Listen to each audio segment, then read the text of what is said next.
Incontri dove la gente viaggia e va a telefonare, col dopo barba che sa di pioggia e la 24 ore, perduti nel Corriere della Sera, nel va e vieni di una cameriera.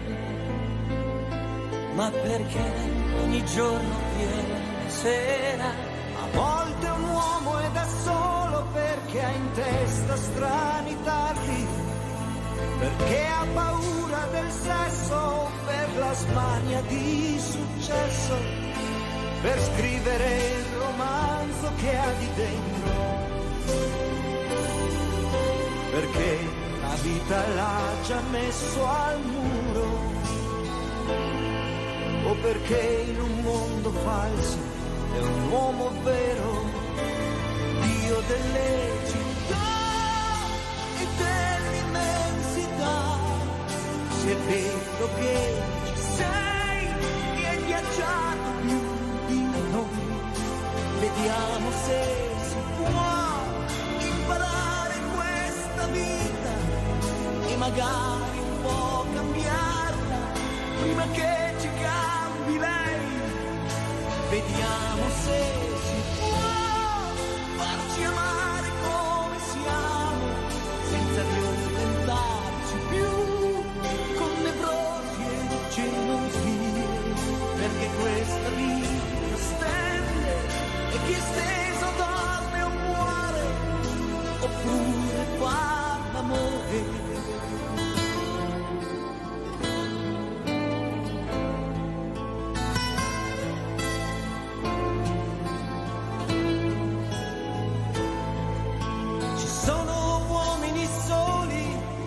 La sete d'avventura, perché han studiato da prete o per 20 anni di galera, per madri che non li hanno mai spezzati,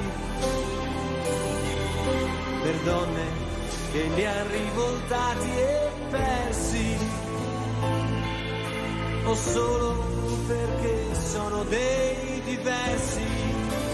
Dio delle città e dell'immensità, se è vero che ci sei e hai viaggiato più di noi, vediamo se si può imparare queste donne e cambiare un po' per loro e cambiarle un po' per noi.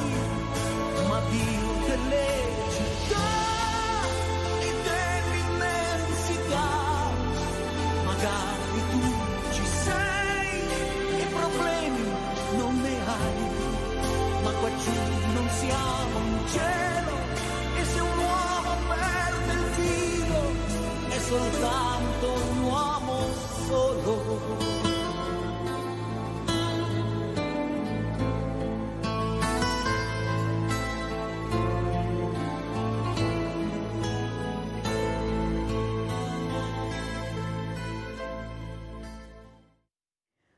Buongiorno, buongiorno, una mattinata molto importante questa mattina. Avremo delle donne che stanno combattendo in prima linea per cercare di far capire che forse tutti quanti dobbiamo unirci, fare qualcosa in più, qualcuno anche un passo indietro, forse anche donne in politica, e lasciare che gli addetti ai lavori, quelli che veramente sanno, quelli che sanno come comportarsi. E qual è l'obiettivo? Raggiungere le fragilità, raggiungere le famiglie, ma non ce la facciamo perché siamo ancora troppo divisi, abbiamo questi campanili enormi, io ve lo racconto tutte le mattine, che non ci fanno lavorare assieme, che ci dividono, e sono riusciti perché siamo 6.000 associazioni ma tutte divise.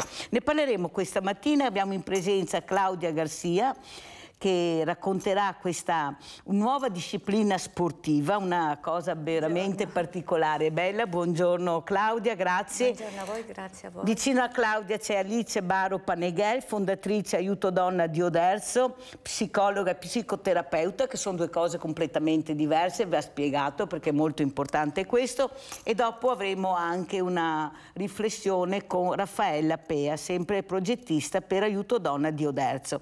Allora io inizierei lei proprio da Claudia Garcia. Ecco, spiegare questa disciplina, adesso sembra che lo yoga da qualche anno, diciamo, abbia preso molto piede, ecco, specialmente le donne, ma anche gli uomini forse sono resi accorto che hanno bisogno di rilassarsi, di pensare, di riflettere. Prego. Sì, noi proponiamo una tipologia di yoga che si svolge in una sala riscaldata dai 38 ai 40 gradi, questo per riportare la temperatura da dove è stato creato, quindi nell'India.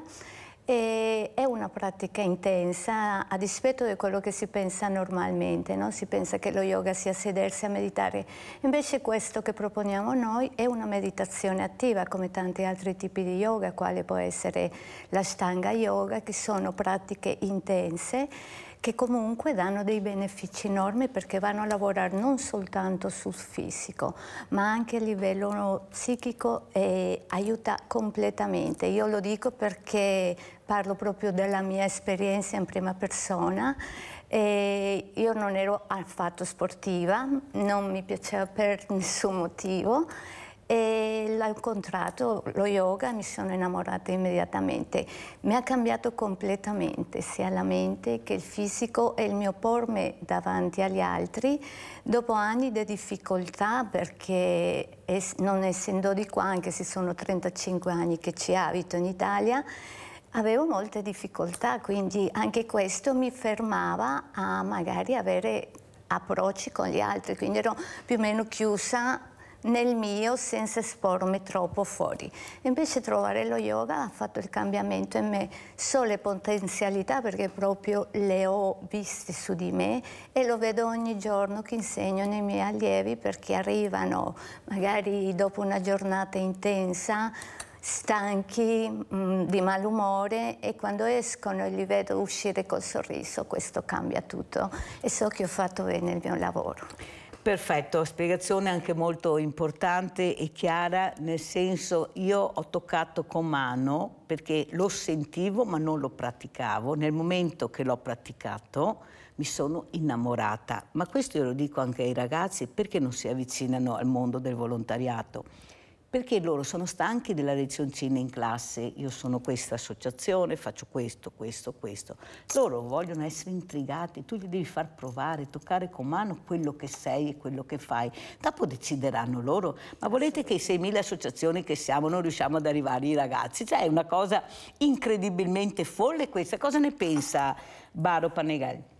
Infatti noi abbiamo un'esperienza molto bella, recente, siamo stati al liceo Scarpa di Oderzo e abbiamo fatto un laboratorio sia diciamo culturale e letterario che esperienziale. Abbiamo fatto diciamo fare ai ragazzi delle opere a partire dallo studio di quello che sono state le letterate veneziane. E abbiamo prima introdotto l'argomento, poi però abbiamo detto: bene ragazzi, adesso vi diamo del materiale e della stoffa che mi ha regalato un tappezziere che sennò andava a finire in discarica, della stoffa veneziana, la tappezzeria Coden. E con del carcioncino, un po' di colla, qualche perla di collane vecchie, bottoni, abbiamo detto: ragazzi, fate voi adesso. E loro hanno ritagliato delle figure, hanno incollato queste bellissime stoffe con delle perle, hanno fatto delle opere meravigliose e quindi si sono veramente diciamo, resi anche nel pratico consapevoli di quello che è stata l'esperienza di queste donne che si sono emancipate per prime al mondo. Cioè hanno manualità questi ragazzi? Tantissima. E creatività. Infatti questa è una scuola dove si cura molto l'intelletto, perché si studiano anche le lingue antiche, greco-latino, le lingue straniere, la storia, e anche a un certo livello, perché poi ho visto che avevano anche introdotto dal punto di vista storico la storia di Venezia, che è una meraviglia, perché noi siamo veneti, è giusto che conosciamo la storia di questo territorio, perché anche se siamo provenienti da altre terre, il fatto di capire quello che c'è stato e il valore di dove siamo ci fa innamorare di questa terra. Presidente, devo correre perché le domande certo. sono tante, abbiamo anche un altro ospite. Perché nasce questa associazione, la sua?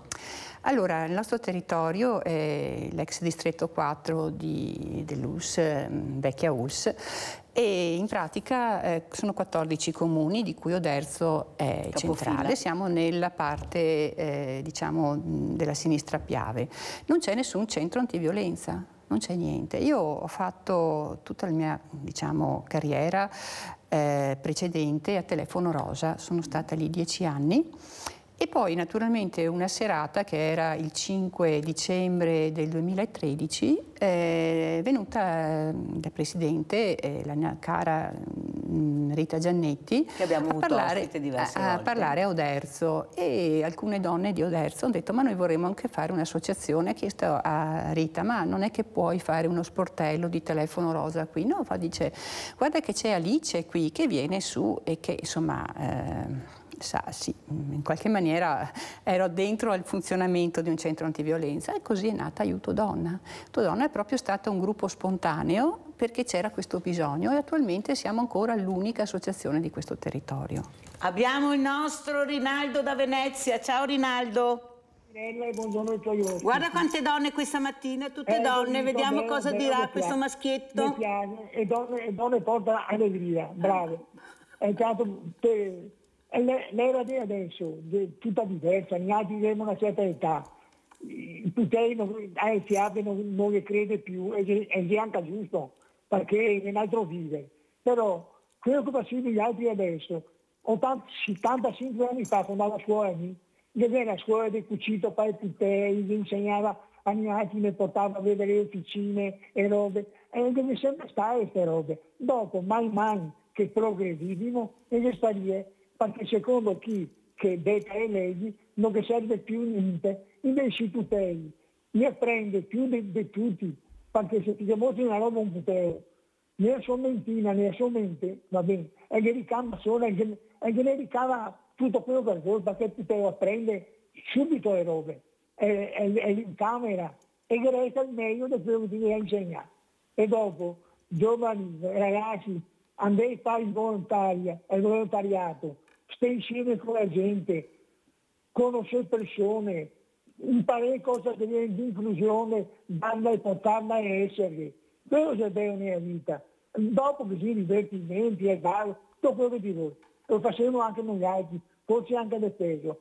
Però noi altri siamo più attaccati al realismo della roba. Non abbiamo bisogno né di psicologi, né di nessuno. Dobbiamo imparare a dare strada a vivere. E siamo cresciuti che non avremo vinte, e dobbiamo creare un Veneto che adesso sia una delle regioni migliori d'Italia. I paesi vecchi, qui che ho fatto la quinta elementare, perché quando uno andava a scuola ormai sono matto, e fai medie, e fai superiori, per dire che era un altro mondo, però siamo riusciti a lasciare qualcosa ai giovani.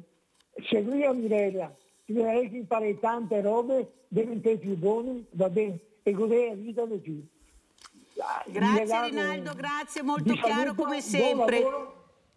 Ciao Rinaldo, grazie. Allora, come commenta Barro Paneghel questa telefonata del primo uomo che ha chiamato? Fatalità, su questa trasmissione chiamano tantissimi uomini. Cosa strana ma vera. Prego. Beh, è una cosa positiva, esatto. Vuol dire che sono attenti a queste cose. Beh sì, in effetti ci sono delle scuole più tecniche in cui ci sono laboratori, ci sono delle scuole invece che curano soprattutto la parte intellettuale.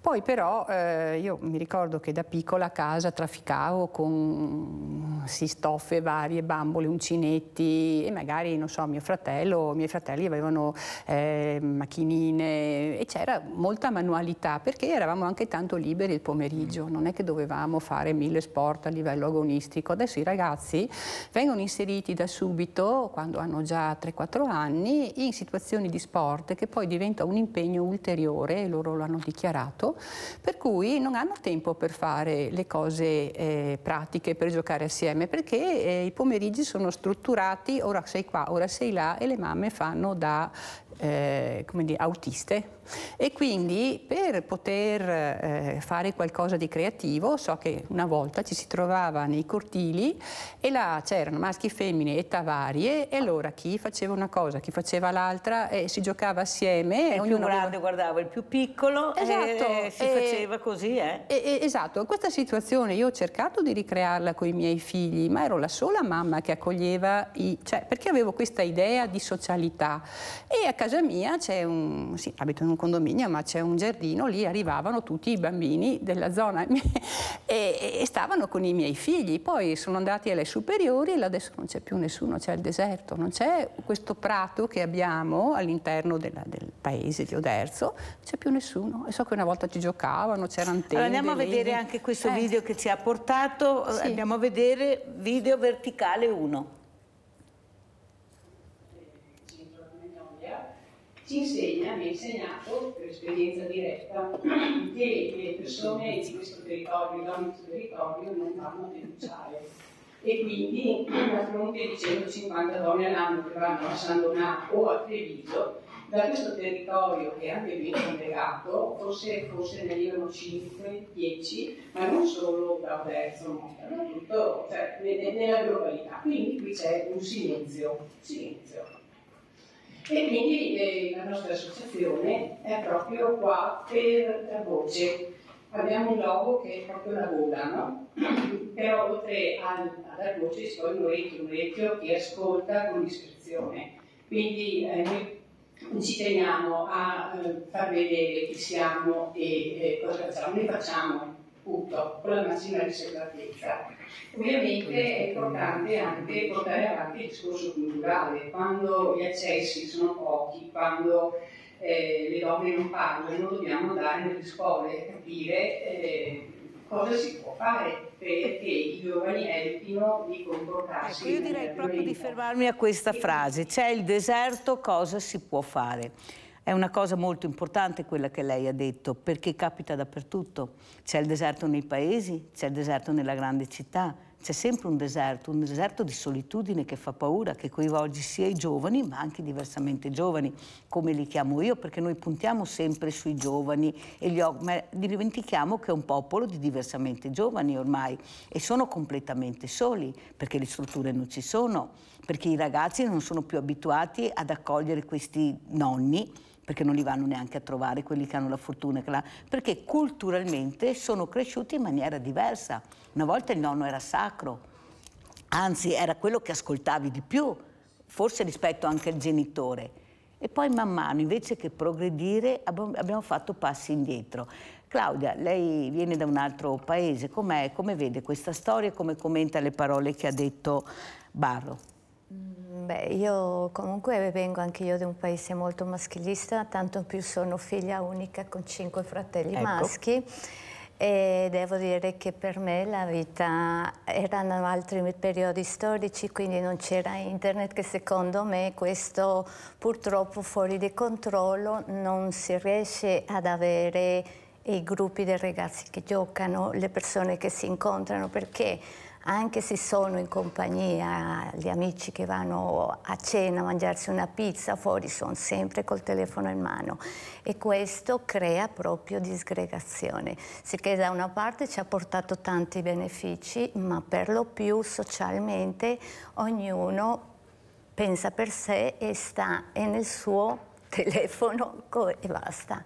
Ma lei che è nata in una famiglia con 5 fratelli maschi, lei femmina, ecco, cosa ci può raccontare? Come vedevano questa sorella? E lei aveva il potere, c'era la prima, la seconda? La prima. Wow! Adesso allora vogliamo capire come funzionava con i suoi fratelli, questa ragazza che poi è bambina, che poi diventa ragazza, che poi diventa donna, che però è la prima. Sono la prima, molto tenuta sotto controllo di mio padre.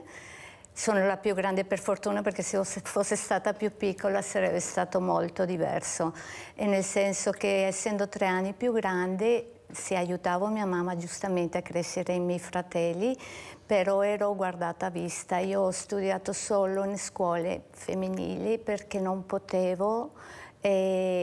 stare vicino ai maschi, perché appunto mio padre tanto protettivo era che non mi permetteva proprio di avere amicizie. Ha proprio una vita facile la sua, Abbastanza, non mi lamento. Poi diventata adolescente, mio padre appunto ha fatto di tutto, ho studiato, mi ha portato con lui in Giappone perché lui lavorava là allora, ho studiato là un paio di anni proprio perché non voleva che io rimanesse in Colombia, perché potevo trovare qualcuno che mi avrebbe rovinato la vita.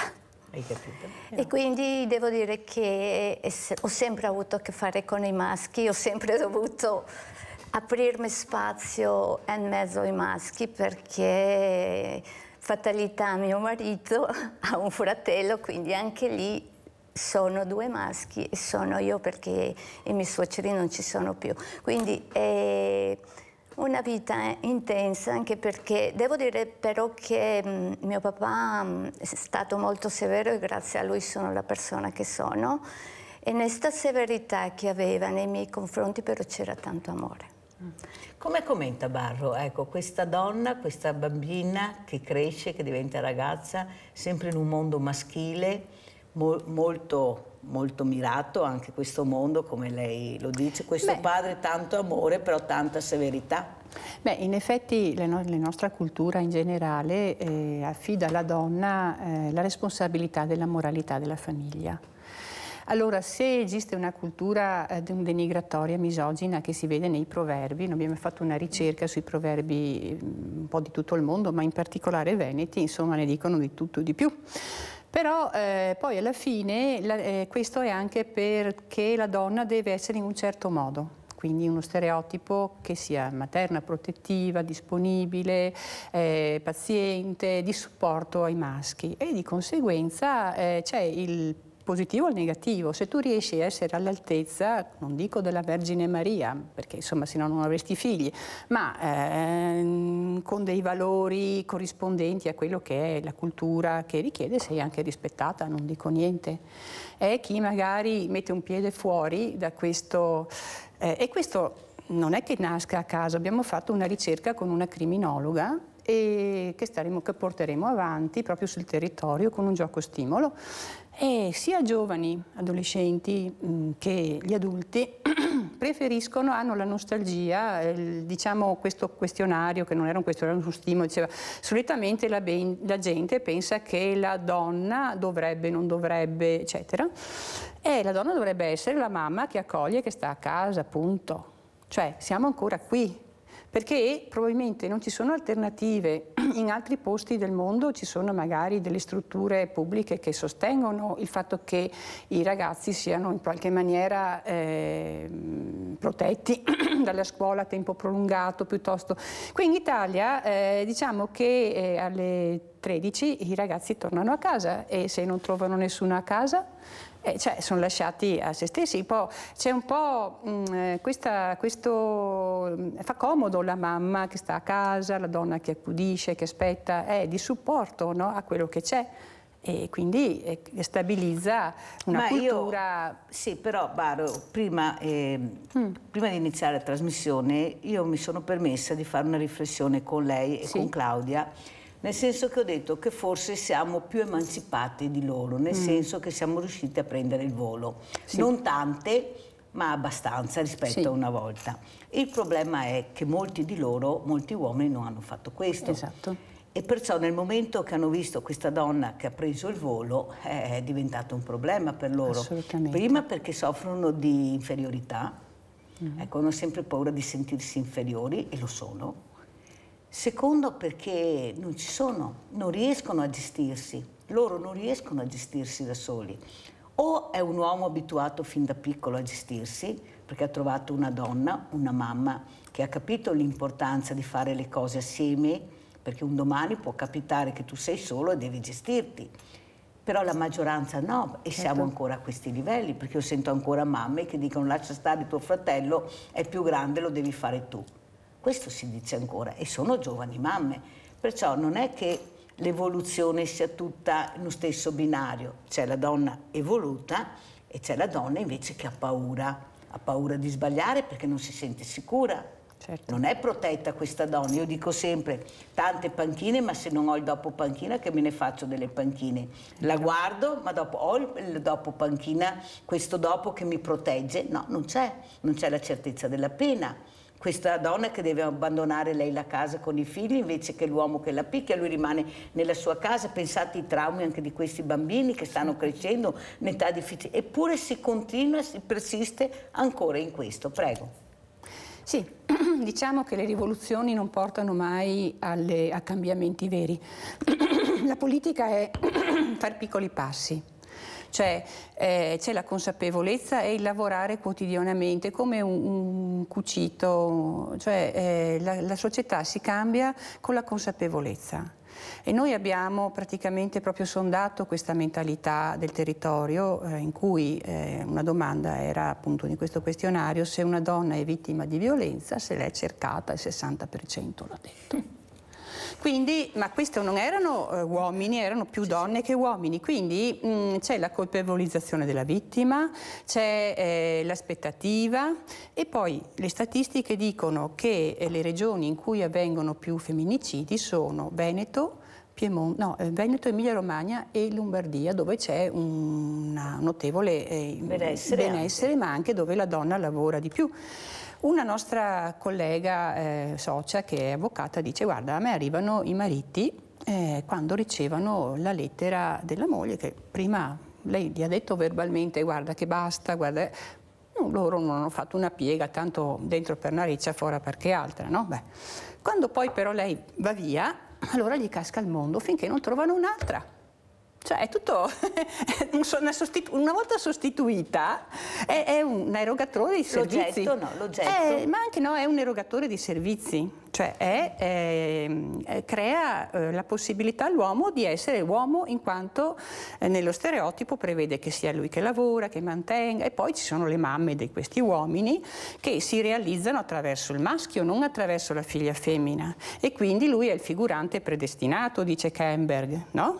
E quindi sei nella posizione che comunque l'alleanza col maschio, se non la puoi avere col marito o col padre, ma poi se tu riesci ad averla col figlio, sei avvantaggiata, perché, diceva la mia bisnonna, le do a te, che era mia madre, perché che non riesco a prendere tuo fratello, ma lui me lo tengo buono perché so che poi lui sarà quello che mi porta a casa da mangiare.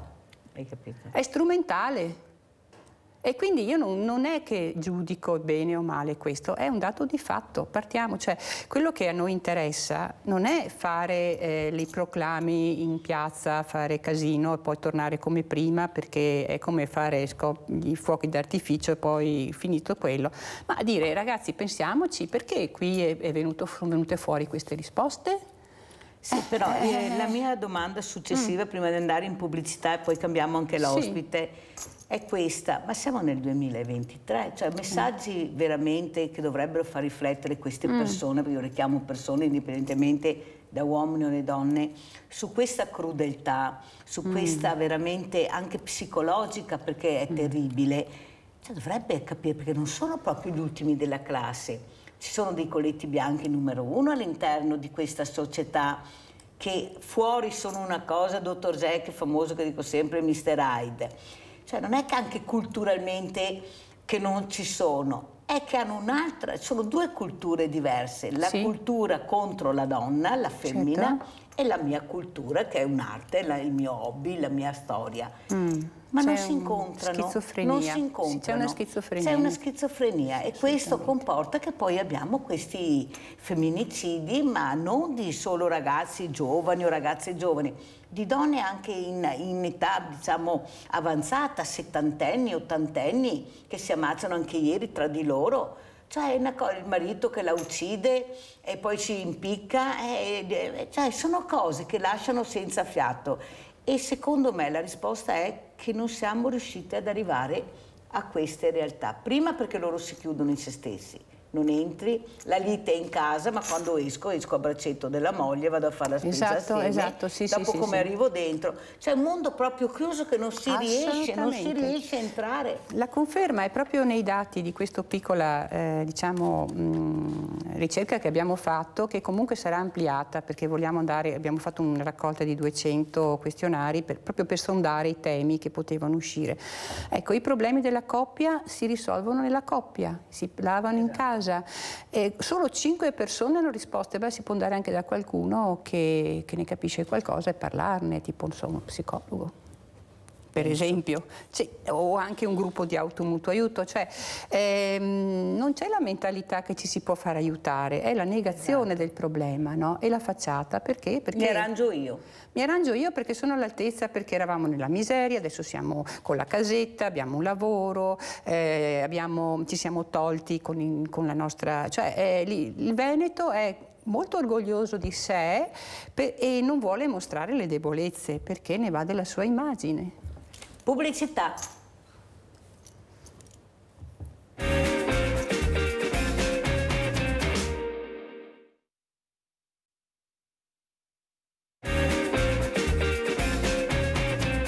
Vi presento subito un'altra gradita ospite che è Raffaella Pea, progettista per Aiuto Donna di Oderzo e presidente della biblioteca di Gorgo al Monticano, cosa preziosissima e importantissima. Grazie. I libri, la storia è storia. Cosa dice Pea?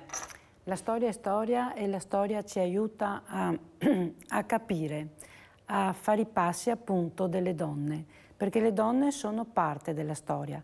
La storia è scritta in modo maschile, diciamo. Si usa un linguaggio maschile dove di solito dall'antichità noi vediamo le battaglie, l'eroe, vediamo questo aspetto della storia. La donna invece ci racconta la socialità, perché la donna va a raccontarci la compagna dell'eroe, quello che succedeva, quello che soffriva, quello che provava.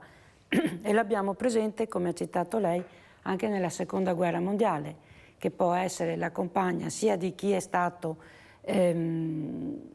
nell'esercito, di chi ha rappresentato l'Italia, di chi ha fatto la parte partigiana, di chi ha fatto la parte sociale. Dunque la donna va a raccontare una preziosità che è la vita sociale, quello che succede in casa, quello che succede nel territorio, quello che succede nella società, anche l'aspetto appunto umano, la difficoltà, il rapporto in famiglia, il rapporto genitori-figli, come diceva prima lei, una volta i nonni erano visti come delle preziosità, delle reverenze. Oggi invece si tende a pensare che a una certa età, quando esci dal mondo produttivo, non hai più valore.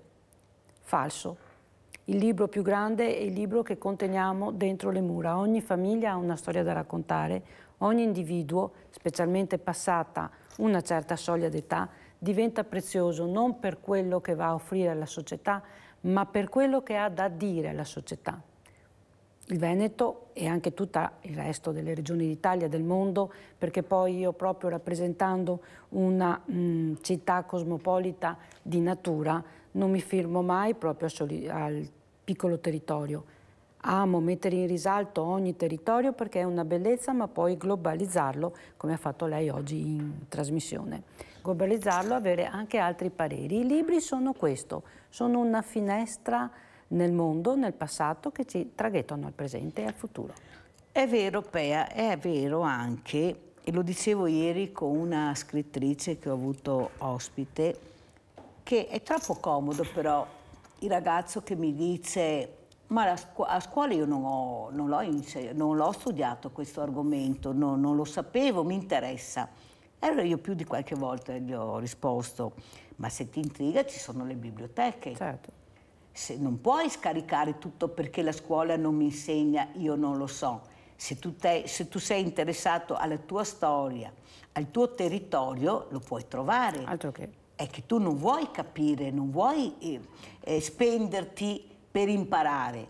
Ed è facile dire: la scuola non mi ha insegnato, ed è la storia della nostra storia. I ragazzi non la conoscono, ma non è che la scuola possa insegnare tutto, fare tutto, fino là arriva. Fino là. Poi dovrebbe esserci un po' anche la famiglia, Una volta su manifestazioni importanti io mi ricordo che o la mamma o la nonna o il papà ti accompagnavano con la scuola a celebrare queste ricorrenze. Adesso non vediamo più niente, né i ragazzi, nelle famiglie, la scuola pochissimo, insegnanti pochissimo, ci sono solo addetti ai lavori. Che io dico sempre, dove andate alle 8 del mattino che non c'è anima viva in giro, perché non fate il pomeriggio dove magari qualche famiglia arriva. Ecco, è tutto sbagliato. Perché? Perché c'è l'interesse personale. Io devo essere libero, io devo fare le mie cose, perciò metto a disposizione questo tempo. Ma chi se ne frega se il tempo è sbagliato, che non arrivo dove devo arrivare col messaggio? O sbaglio? No, perfettamente corretto. La scuola è un veicolo, ma il veicolo più grande è la comunicazione. Io adoro la comunicazione proprio per questo e tramite il libro ho cercato di portare delle donne che sono state pioniere della comunicazione, quella che oggi è la televisione a fare, perché oggi arriviamo nelle case probabilmente prima con la televisione che poi va a interessare sul libro e sulla riflessione stessa. Allora, le donne del tempo, che in questa piccola antologia noi abbiamo presentato, hanno usato la parola come mezzo di comunicazione per lanciare attraverso vari stili di scrittura, che va da quella emotiva a quella poetica a quella giornalistica, perché c'è una donna che è la prima pioniera delle giornaliste e tra l'altro era anche una suora, Arcangela Tarabotti. Possiamo dire che è stata la pioniera del giornalismo, di quella che denuncia, che non va a pensare poi cosa succederà una volta esternata la frase, anzi è proprio fiera di questo.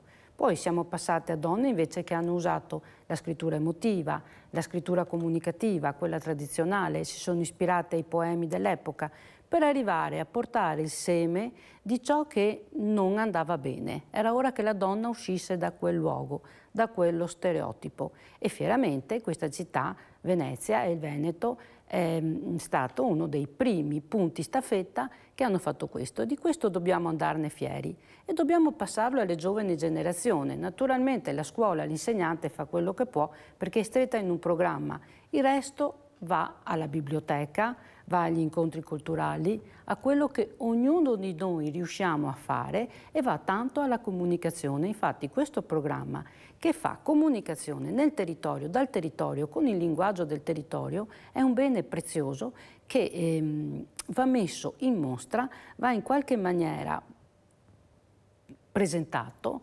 condiviso, proprio perché arrivi la fondamentale importanza che ha la parola. La parola è, come si può dire, è un sostegno e un'arma allo stesso tempo. Noi possiamo combattere delle rivoluzioni con le parole. Le donne di questa piccola antologia lo hanno fatto la loro rivoluzione attraverso le parole, muovendo con le loro opere il pensiero, perché poi il pensiero comincia, parte il pensiero intuitivo e via, si va a dire ma però c'è un problema, bisogna risolverlo. E gran parte verrà fatto sul nuovo, dove saremo proprio centrate sul territorio, perché è importante, è importantissimo anche andare a pescare la realtà di questo territorio. Tutto ci parla, dal territorio, dai campi, dal circostante, dai racconti dei nonni, dal racconto di una persona che può intervenire liberamente in trasmissione. Dal modo di comportarsi. Dal modo di comportarsi. Dal dialetto che usi. Dal dialetto. Il dialetto è un'opera d'arte. I dialetti non andrebbero insegnati nelle scuole o quantomeno nelle attività ricreative, perché il dialetto trasmette l'essenza di un popolo, che si intreccia benissimo con un altro. E noi, tornando alla Prima Guerra Mondiale, io dico sempre, negli anni che ho insegnato, ragazzi, l'Italia si è formata nella Prima Guerra Mondiale perché in quel momento gli italiani si sono visti, soprattutto gli italiani semplici, e noi qua possiamo andarne particolarmente fieri perché abbiamo il Piave che ci passa proprio a pochi metri ed è l'intreccio dell'Italia, forse più che tante poesie e tanti racconti letterati. Ciò non vuol dire che ogni libro sia veicolo di comunicazione e ogni libro è un'opera d'arte. Però questo libro io sono convinta che sarebbe utile adesso che si va anche in vacanza, chi ha la fortuna di andare ma anche chi rimane a casa, anche perché abbiamo dei posti, io dico sempre, io sono fortunata a nascere a Treviso perché abbiamo dei parchi, Villa Margherita è uno di questi dove Claudia questa mattina cercherà di portare un po' di serenità alle fragilità, perché finito questo va a Villa Margherita con lo yoga a questi ragazzi che la stanno aspettando e penso sarà un momento veramente molto bello, delicato e toccante per far capire che forse il libro va letto anche assieme. Sì. Ecco, va letto assieme, i genitori, i figli, quelli che hanno la fortuna di avere ancora i nonni, leggete questi libri, sono importantissimi. La lettura fatta assieme può anche intrigare, magari non avresti mai immaginato di arrivare. Cosa ne pensa Claudia? Sì, tutte le cose che creano unione nella famiglia sono importanti e vanno fatte. La lettura, come si faceva una volta, almeno i ricordi che ho, è che si sedeva il padre o il nonno e leggeva una storia o qualcosa del genere. Ora questo non c'è più purtroppo perché appunto ritorniamo sempre allo stesso punto. Ognuno si lamenta di essere solo, di non avere questo, di non avere l'altro, di avere poco amore, ma non è che sono anche predisposti a riceverla, non sono aperti, almeno questo è quello che io vedo, non sono disposti a dare, a andare in cerca e a cogliere quello che gli viene dato. Allora andiamo a vedere anche questo video di Claudia Garcia così capiamo anche cosa farà oltre a questo, magari a Villa Margherita qualcos'altro che siamo all'aperto questa mattina, però per far capire l'importanza del movimento, del corpo, ascoltare il corpo soprattutto. Andiamo a vedere. Sì. Le dita delle mani sono unite, bloccate i gomiti, tirate i tricipite, inspirate ed espirando vi sedete sulla vostra sedia immaginaria portando le cosce parallele rispetto al pavimento. Ora piegate la spina dorsale all'indietro della zona lombare, sul torace, compressione della parete addominale, contrazione volontaria dei muscoli addominali. Sul torace rilassate le spalle, allungate le braccia in avanti per contrarrestare il senso decaduto all'indietro. Respirate, lentamente ritornate su. Lentamente ritornate su. Questa donna che ancora oggi lentamente sta cercando di ritornare su. Si rimbocca le maniche, crea associazioni, crea anche benessere questa donna. Prego Claudia. Sì, sono molto fiera di quello che faccio, sono contenta e so di essere uno strumento per dar benessere agli altri. A volte non viene capito perché comunque è disciplina anche quello che faccio e la disciplina in questo periodo storico ahimè viene a meno, perché ognuno non ascolta. Fondamentalmente vedo che, come sentite, il mio tono di voce è completamente diverso, è piuttosto autoritario, perché devo dare i comandi perché le persone facciano quello che gli viene chiesto in una situazione comunque che sono messi alla prova, quindi in questo caso il calore. E mi rendo conto che lo cercano la disciplina e cercano delle guide, quindi mancano delle guide fondamentalmente. E a volte può essere anche non recepito bene, nel senso che chi sei tu perché mi dai un comando. Dopo, quando sentono il beneficio, non vedono l'ora, no?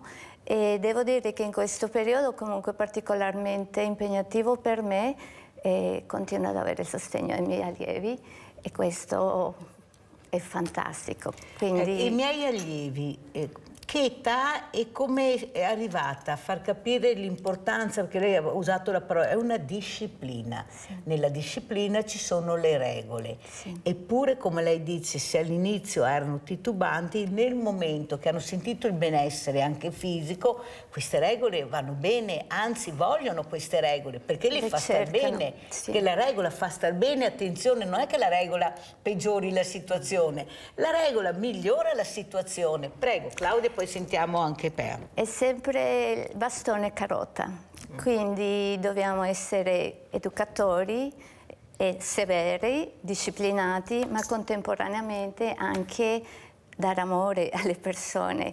E io ho allievi bambini o allievi anche da 70 anni, 75 anni, perché lo yoga non è per una fascia d'età o per una tipologia di persone, lo yoga è per tutti quanti e anche chi sta malato. Io ho avuto delle persone molto malate che comunque hanno trovato giovamento, persone che magari, ho avuto una ragazza che ha rotto le acque durante una lezione, quindi per capire la potenza che ha questa pratica, dei bambini che dopo la pandemia avevano iniziato a praticare da me. Finita la pandemia ci ritroviamo e gli faccio: beh Nathan, adesso quanti anni hai? Ormai 9. Ma io pratico con Claudia da quando avevo 4 anni, quindi ormai 9. Allora sentiamo Luciano da Desenzano, questo Luciano che è un sopravvissuto. Di solito parliamo di donne sopravvissute, qui invece abbiamo Luciano che ha raccontato in parte anche la sua storia. Ti ringrazio Luciano di aver chiamato, ciao. Mirella, ciao, buongiorno alle ospiti. Prima di tutto ho chiamato per salutarvi, tra parentesi. Grazie. Poi lo sport, tutti gli sport fanno bene, tutti gli sport. Io fra 3 mesi ho 77 anni e fra 10 minuti parto, invece di prendere la macchina, prendo la bicicletta, vado a fare le spese, farò 30-40 minuti di bicicletta. Bravo. E poi, amiche mie, c'è l'alimentazione che conta molto, sport e alimentazione, e il fumo andrebbe eliminato. Io Mirella lo sai, io sono un vecchio radicale, tra parentesi, non voglio proibire niente a nessuno, ma ogni tanto vado, ogni anno o 2, vado nel mio vecchio ex paese Mamerda del Garda e sono andato qualche giorno fa al cimitero e ho visto un mio amico che era molto più giovane di me, è già morto nel 2010, fumava 2 pacchetti di sigarette. Niente, lo sport fa bene, bicicletta, nuoto, camminate e ripeto, l'alimentazione, bisogna mangiare molta frutta e verdura, bisogna mangiare molta frutta e verdura. Niente, e dopo l'ultima, faccio una mezza battuta, Mirella, me la permetti? Certo. Poi bisognerebbe, tra parentesi, amare molto, amare nel senso buono, amare i genitori, amare i figli, amare gli amici, passare del tempo con le persone, in compagnia. Vi saluto, grazie mille Mirella. Grazie, più che amare, amarci forse, far socializzare di più. Siamo molto divisi, una volta eravamo molto più uniti, non a caso però le sagre insegnano, e qui mi rivolgo a Raffaella Pea, la sagra unisce. Cioè non è che hai bisogno di andare a mangiare alla sagra, è perché alla sagra trovi magari persone che da anni non vedi, stai assieme ad altre persone. Ecco, io dico sempre ai sindaci che dovrebbero fare sagra dal lunedì alla domenica, che le persone hanno bisogno di ritrovarsi, di incontrarsi, di stare assieme. Ecco, la sagra resiste proprio per questo motivo e qualcuno non ha ancora capito che invece devono puntare su questo, socializzare. Prego, Per. Sì, la sagra è una forma di cultura comunicativa molto importante, è un momento gioviale che lascia a casa tutte le tensioni, perché quando noi andiamo in sagra pensiamo, beh, adesso metto tutto da parte e vado 1 ora, 2 ore a divertirmi. Quando siamo là ci sentiamo veramente parte di un momento di socialità, un momento di allegria, di semplicità e stiamo insieme. Riscopriamo anche valori passati, perché tipicamente, se ha fatto caso, quando ci incontriamo andiamo a ricordare, a parlare di una tal persona, di una tal manifestazione. Questo porta proprio un coinvolgimento emotivo e sociale che fa tanto bene. Potrebbe essere una lettura di libro a cielo aperto, cioè uno scambio culturale così. nato nella semplicità che racconta un popolo, che racconta delle tradizioni e che racconta anche molti aspetti culturali di tutto il territorio. Grazie a Claudia Garcia, Presidente Associazione Sportiva dell'Intantistica, che è molto importante, grazie a Alice Baro Panigel, grazie a Raffaella Pea, sempre progettista Aiuto Donna Oderza, e Alice Baro, fondatrice Aiuto Donna Oderza, psicologa e psicoterapeuta. Grazie, pubblicità.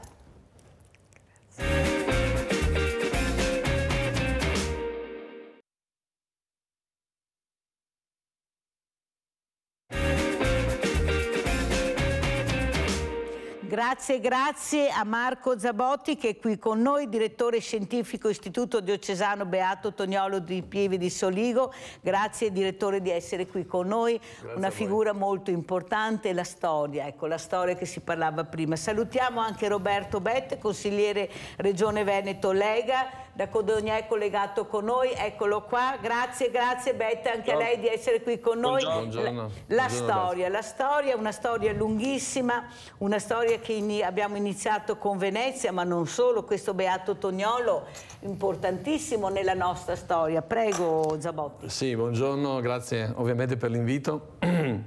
C'era anche il consigliere Bert, che saluto, sabato scorso a proposito di storia. Eravamo a Soligo per i 140 anni della latteria Soligo.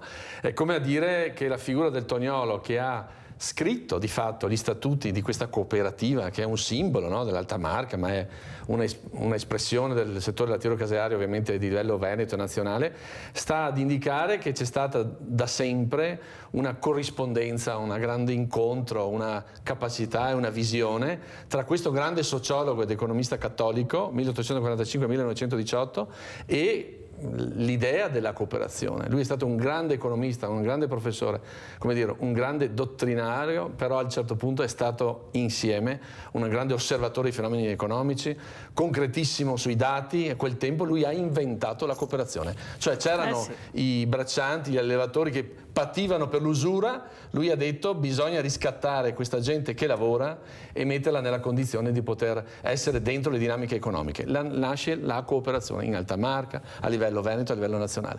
Questo uomo è il primo e grande sociologo, l'unico finora salito agli onori degli altari, perché è stato santo nella vita, ma soprattutto ha avuto la capacità di intuire, di vedere le cose nuove, di concretizzarle, di dare modo alla gente di riscattarsi, quindi con un solidarismo importantissimo e vitale. Poi lui è stato l'ideatore dell'Università Cattolica, dell'Istituto Toniolo, di un istituto per la pace durante la Grande Guerra, il fondatore delle settimane sociali, ha riorganizzato il movimento cattolico. Sostanzialmente è un grande veneto, perché è nato a Treviso, io ricordo sempre, formatosi a Venezia, laureato a Padova. Famosa Casa Toniolo. Casa Toniolo, esatto. 40 anni a Pisa, però lui a Pieve di Soligo aveva incontrato la futura consorte, lì ha voluto essere sepolto, perché lui diceva così gli umili verranno a deporre un requiem sulla mia tomba. Cioè, come a dire, vedete, la latteria Soligo, lui aveva questo costante contatto con la gente e a un certo punto ha voluto anche proprio per sempre. È nato a Treviso, ma ha voluto essere alla fine ancora nella Marca trevigiana. Allora, Beth, la cosa importante che ha detto il direttore Zabotti, che questo uomo, questo grande uomo veneto, lavorava per migliorare la qualità della vita delle persone. Io l'altro giorno ho sentito una frase che mi ha fatto rabbrividire. Come si fa a lavorare e rimanere sempre poveri? Non è possibile. Lavorare e rimanere poveri. In uno Stato che è uno Stato confusionale pazzesco. Lei fa parte di un partito politico molto importante, un partito politico che però adesso comincia a avere le frizioni, come tutti i partiti naturalmente. Non è più un movimento, è diventato un partito. Questo lo dicono le telefonate, lo dicono gli ospiti che ho. Però quello che non riusciamo a capire come fa un movimento dal 40% ad arrivare al 9%. Un 9% che sta pesando molto, un 9% che si sta ancora dividendo perché non è più il movimento. Cosa ci dice? Io la invito perché, a parte che è una persona che stimo, e voi sapete che la Mirella non è che inviti a caso, perché la mia trasmissione funziona così. Non vado molto d'accordo, e lei lo sa, con qualcuno, lei lo sa benissimo, perché non riesco a capire perché non si aiuta le fragilità. Qualcuno non vuole aiutare le fragilità, come dessimo fastidio, come fossimo una parte da non vedere e da non poter aiutare. Ecco, cosa mi dice Beth? Perché questo proprio nella Lega? Quanto tempo ho per rispondere? Abbastanza.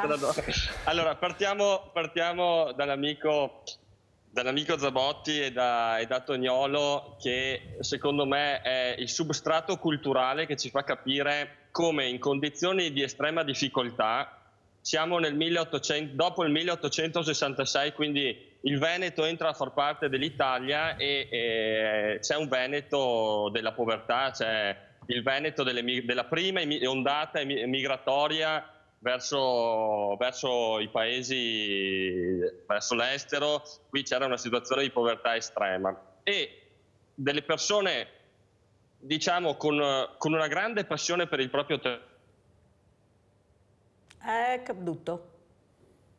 caduto. Allora, in attesa, eccolo qua. Prego. Sì, no, scusa. In condizioni di estrema difficoltà poi ci sono queste persone che hanno un'estrema passione per il proprio territorio e si inventano le soluzioni. E allora qui nasce la cooperazione, qui nascono le banche cooperative. In quegli anni, nei primi anni del Novecento, nascono gli asili nido, le scuole dell'infanzia che chiamiamo adesso, che sono tuttora lo strumento di offerta per i nostri bambini che altrimenti lo Stato fino ad oggi non ha ancora realizzato, perché se voi chiedete alle famiglie venete dove portate i vostri bambini, vedrete che il 70% vi dirà le porto in un asilo parrocchiale. E questo è un modello che è stato costruito avendo come riferimento e avendo una capacità prima di analisi, ma anche una visione che forse oggi manca. Oggi la politica deve essere in grado di leggere il momento storico in cui viviamo. Allora noi viviamo un momento storico in cui tutto sommato il Veneto sta crescendo, non siamo una regione in difficoltà. L'ultimo rapporto statistico del Veneto ci dice che per esempio l'anno scorso abbiamo fatto il più 4% di PIL, più della Germania, più della media europea, ovviamente più dell'Italia. Cos'è che ci manca a noi? Secondo me ci manca a noi la capacità di redistribuire questa ricchezza alle nostre famiglie e soprattutto ai nostri giovani, facendo in modo che chi lavora, noi abbiamo ancora gli stipendi che sono fermi, da tanti anni noi non abbiamo aumenti di stipendio e questo crea ovviamente una crescente povertà nelle famiglie, perché con l'inflazione che cresce a doppia cifra, adesso si è anche un po' rallentata perché dopo l'energia, il gas, insomma stiamo cercando di venirne a capo, anche se il punto di domanda è sempre grande, perché con una guerra in Europa è chiaro che è un evento, è una variabile imprevedibile, però insomma ci stiamo venendo a capo. Noi secondo me dovremmo lavorare per fare in modo che ci sia maggiore stabilità nei rapporti di lavoro. Voi pensate che il 35% dei giovani tra i 18 e i 35 anni hanno un lavoro precario e tu quando hai un lavoro precario non riesci a stipulare un mutuo, fai fatica a fare famiglia, non hai visione, non hai previsione del tuo futuro. Quindi noi dovremmo lavorare su questo fronte, quindi sul fronte dei giovani, sulla capacità di intercettare investimenti dall'estero e quindi portare qui aziende che facciano in maniera tale che la nostra economia continui a crescere e soprattutto lavorare su quello che viene chiamato il cuneo fiscale, insomma sulla capacità di garantire maggiore ricchezza alle nostre famiglie, ai nostri operai, ai nostri dipendenti, perché lì è secondo me in questo momento il punto critico di tutta la faccenda. Però Beth, mi scusi, apriamo una parentesi, perché lei sta toccando dei temi molto importanti, gli stipendi, ma voi siete stati al governo, è là che si possono cambiare le cose, è là che c'è la stanza dei bottoni. Io mi ritrovo nel 2023 ad avere gli stessi stipendi di tantissimi anni fa, le pensioni non ne parliamo, di anziani che dobbiamo aiutare grazie ai banchi solidali.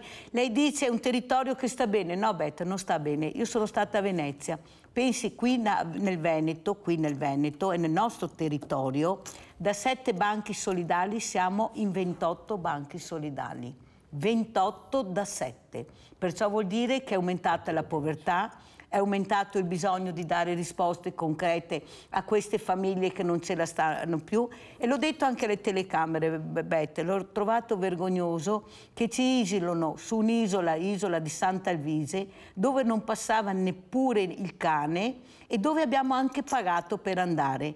Per un piccolo sacchettino di cibo. L'ho detto davanti alle telecamere perché ho detto che avrebbero dovuto metterci in piazza San Marco con tutti gli onori, visto quello che siamo riusciti a fare in tanti, soprattutto durante la pandemia. Capisce che non ci siamo, queste cose vanno dette, io non ho problemi di dirle, io non ho la poltrona, che miro alla poltrona guai se parlo, io queste cose le dico, perché è successo, io avevo dei bambini disabili che ho portato, non sapevo come arrivarci, ho dovuto prendere un taxi perché non c'era altro modo, i vaporetti erano strapieni per arrivare chissà dove. Ma facciamo così tanta paura, Betta, specialmente la Lega? Facciamo così tanta paura?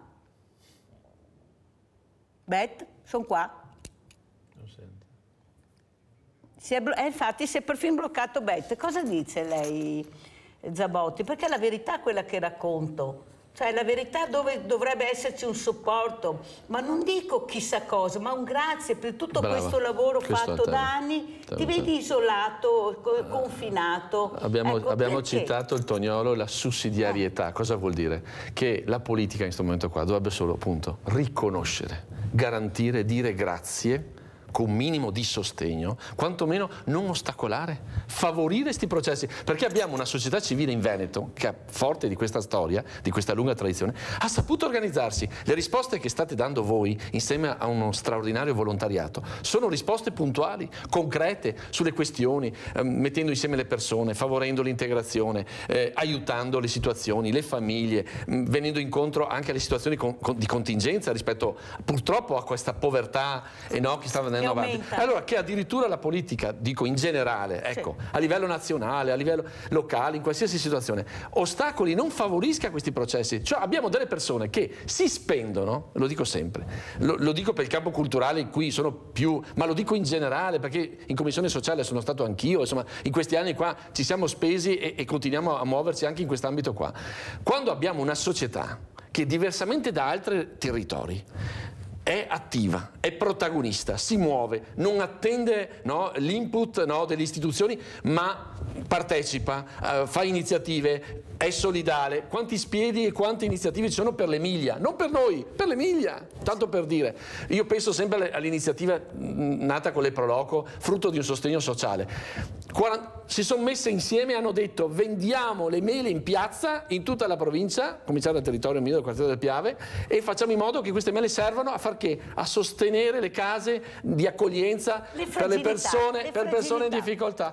Questo vuol dire che una società è matura, cioè si pone già il tema di essere protagonista e di aiutare. La politica sarebbe favorita in questo perché ha già un monte sociale alle spalle formidabile. Ecco, in questo senso io credo che bisogna rafforzare in tutti i modi, cioè dare spazio, gratuità, non far pagare l'uso delle stanze, faccio per dire anche nel campo della cultura e sociale. Apriamo, spalanchiamo, siamo stati fermi obbligatoriamente con la pandemia, adesso vediamo che la gente ha voglia di incontrarsi, ha voglia di vedere, ha voglia di essere insieme. Sentiamo se c'è Bette o se ancora si è staccato completamente, eccolo qua. Bette, ci sente? Io vi sento, voi mi sentite? Sì, adesso sì, Bette, adesso sì, guardi che non sto colpevolizzando, sto solo raccontando quello che sta succedendo.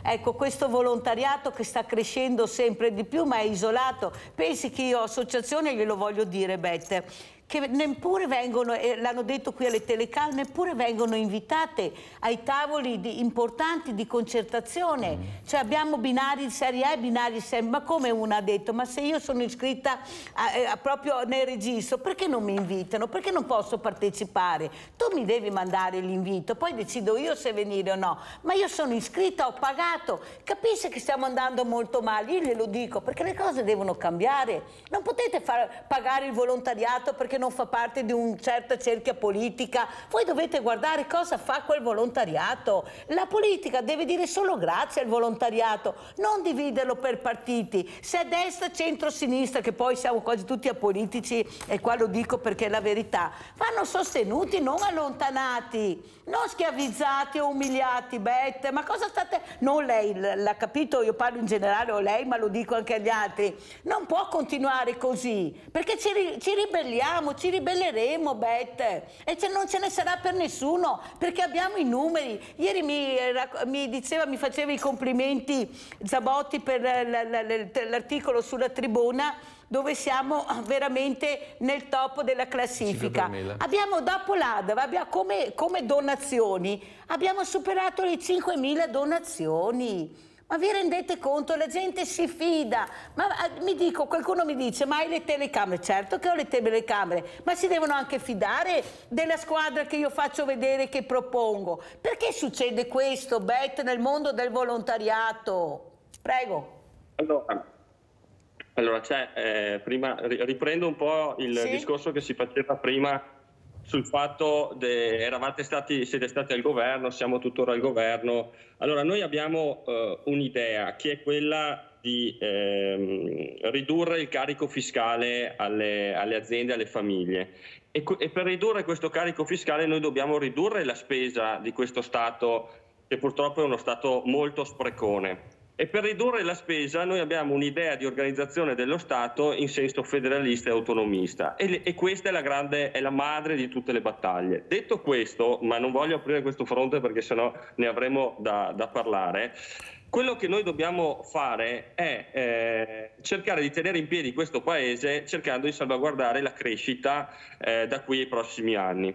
Allora, come dicevo prima, noi dobbiamo avere la capacità di leggere il mondo in questo momento. Allora, il mondo in questo momento, con l'agenda ONU 2030 ci dà 17 obiettivi. Tra questi 17 obiettivi, che tutto il mondo si sta impegnando a realizzare e lo stanno facendo attraverso normative europee, normative nazionali, tra questi obiettivi ce n'è uno che è quello della lotta alla povertà, all'inclusione sociale. Allora, questi grandi obiettivi, che si stanno poi traducendo in politiche europee, politiche nazionali, politiche di natura regionale, si unisce anche il mondo dell'impresa, che anche il mondo dell'impresa si accolla a questo impegno dal punto di vista sociale, tant'è che da 4-5 anni a questa parte nascono le società cosiddette società benefit, che oltre a fare utile hanno anche come obiettivo quello di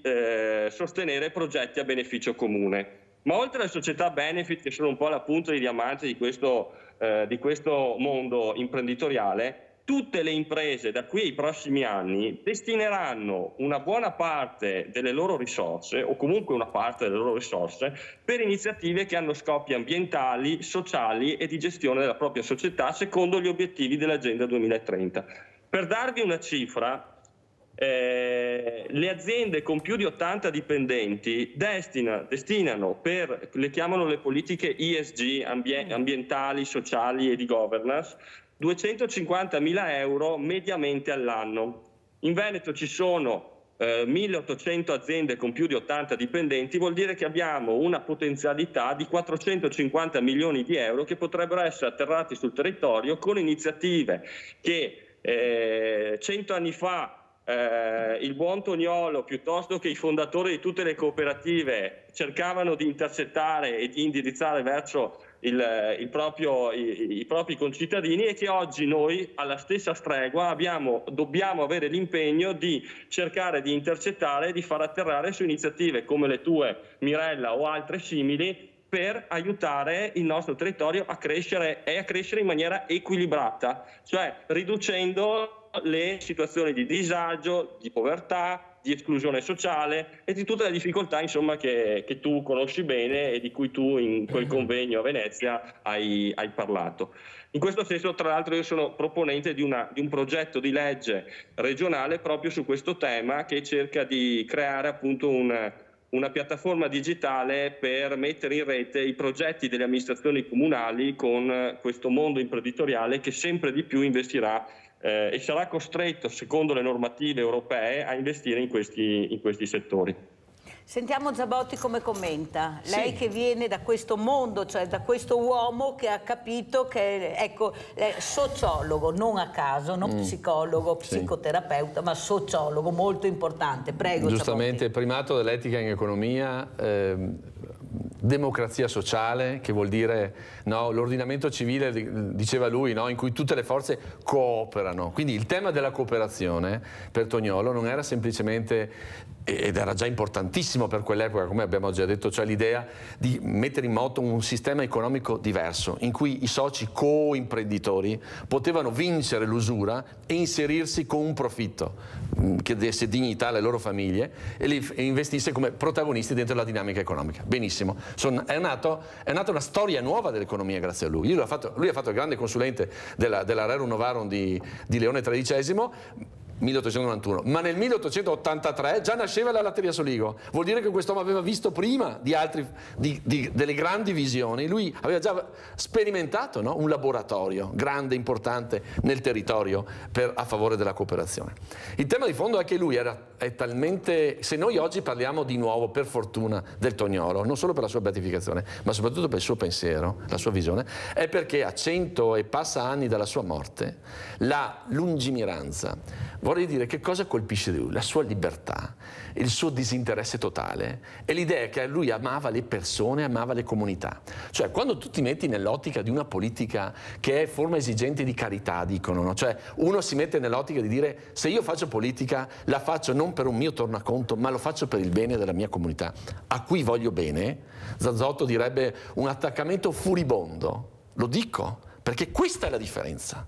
Cioè, se tu fai una politica che guarda l'interesse delle persone, allora ti muovi con l'idea di mettere in campo una progettualità e una concretezza di risposte che va assolutamente solo in quella direzione. Allora torna il tema: se io ho una società che è già matura, che già di per sé, grazie a questa storia, perché è questa storia di solidarietà che ha mosso il Veneto e lo muove tuttora. Banche alimentari, tutto quello che segue. È nato così, è nata così tutta la grande storia della cooperazione, della socialità, del volontariato veneto. È nato così. Allora, se noi abbiamo già questa... Allora, dobbiamo fare in modo che, visti i grandi traguardi a livello internazionale, giustamente che richiamava il consigliere Bert, noi dobbiamo mettersi nell'ottica che le grandi sfide devono essere attraversate da una politica che si mette al servizio.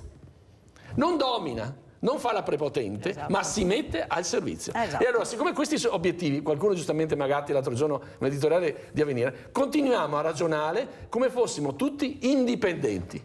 Invece la stessa pandemia, ma la vicenda della guerra, la vicenda delle dato internazionale oggi, la vicenda dell'economia, ci dice che noi siamo tutti oggi interdipendenti.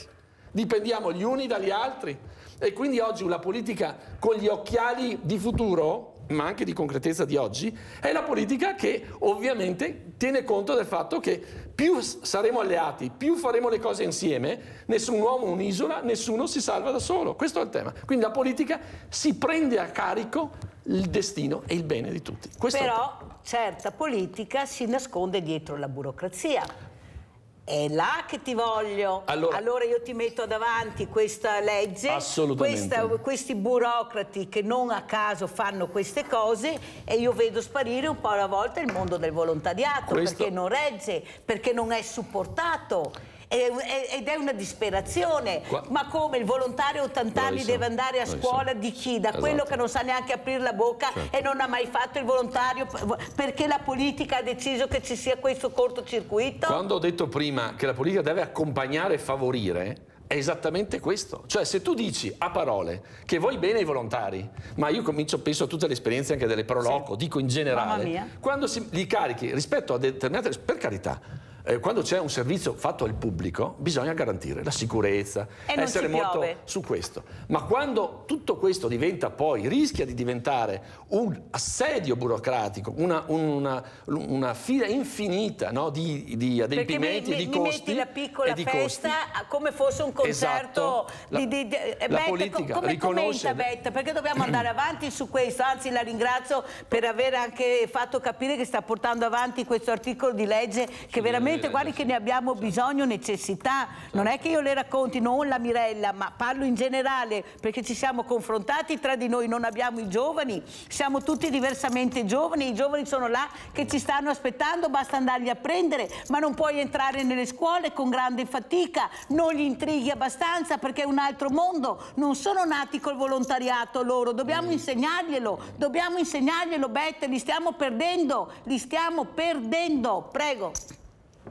Sì, allora sulle Proloco e sulle regole, insomma, per organizzare feste, eventi, avete colto nel segno, cioè bisogna creare delle regole su misura, perché ovviamente la festa paesana non puoi imporre al comitato della Proloco costi, oneri di sicurezza come se fossero eventi che tra l'altro poi i grandi eventi sono eventi a scopo di lucro, mentre qui siamo di fronte a persone che lo fanno per volontariato, spendendo i loro soldi, dedicando il loro tempo per mantenere vivi i paesi, e in più li carichiamo di responsabilità penali assurde. E insomma abbiamo visto casi anche qui vicino di eventi drammatici dove presidenti di Proloco o di associazioni si sono trovati in tribunale a dover affrontare processi penali per responsabilità che poi in alcuni casi sono state escluse, ma che comunque hanno comportato delle difficoltà. Noi dobbiamo anche fare un ragionamento sulla responsabilità personale, perché è anche vero che il mondo, noi dobbiamo garantire la sicurezza, però non possiamo pensare di scrivere e di indicare a tutti i nostri cittadini esattamente i comportamenti che devono tenere per evitare di farsi male. Cioè, bisogna anche che ci sia, ognuno si assume la responsabilità. Oppure di far partecipare il ragazzino, perché vuol dire sfruttamento. Cioè, capite che siamo a livelli folli, siamo della follia, sì. Follia pura, prego. Perfetto, quindi qui c'è anche un po' un salto culturale che dobbiamo fare, però vabbè, questo è il mondo che abbiamo di fronte.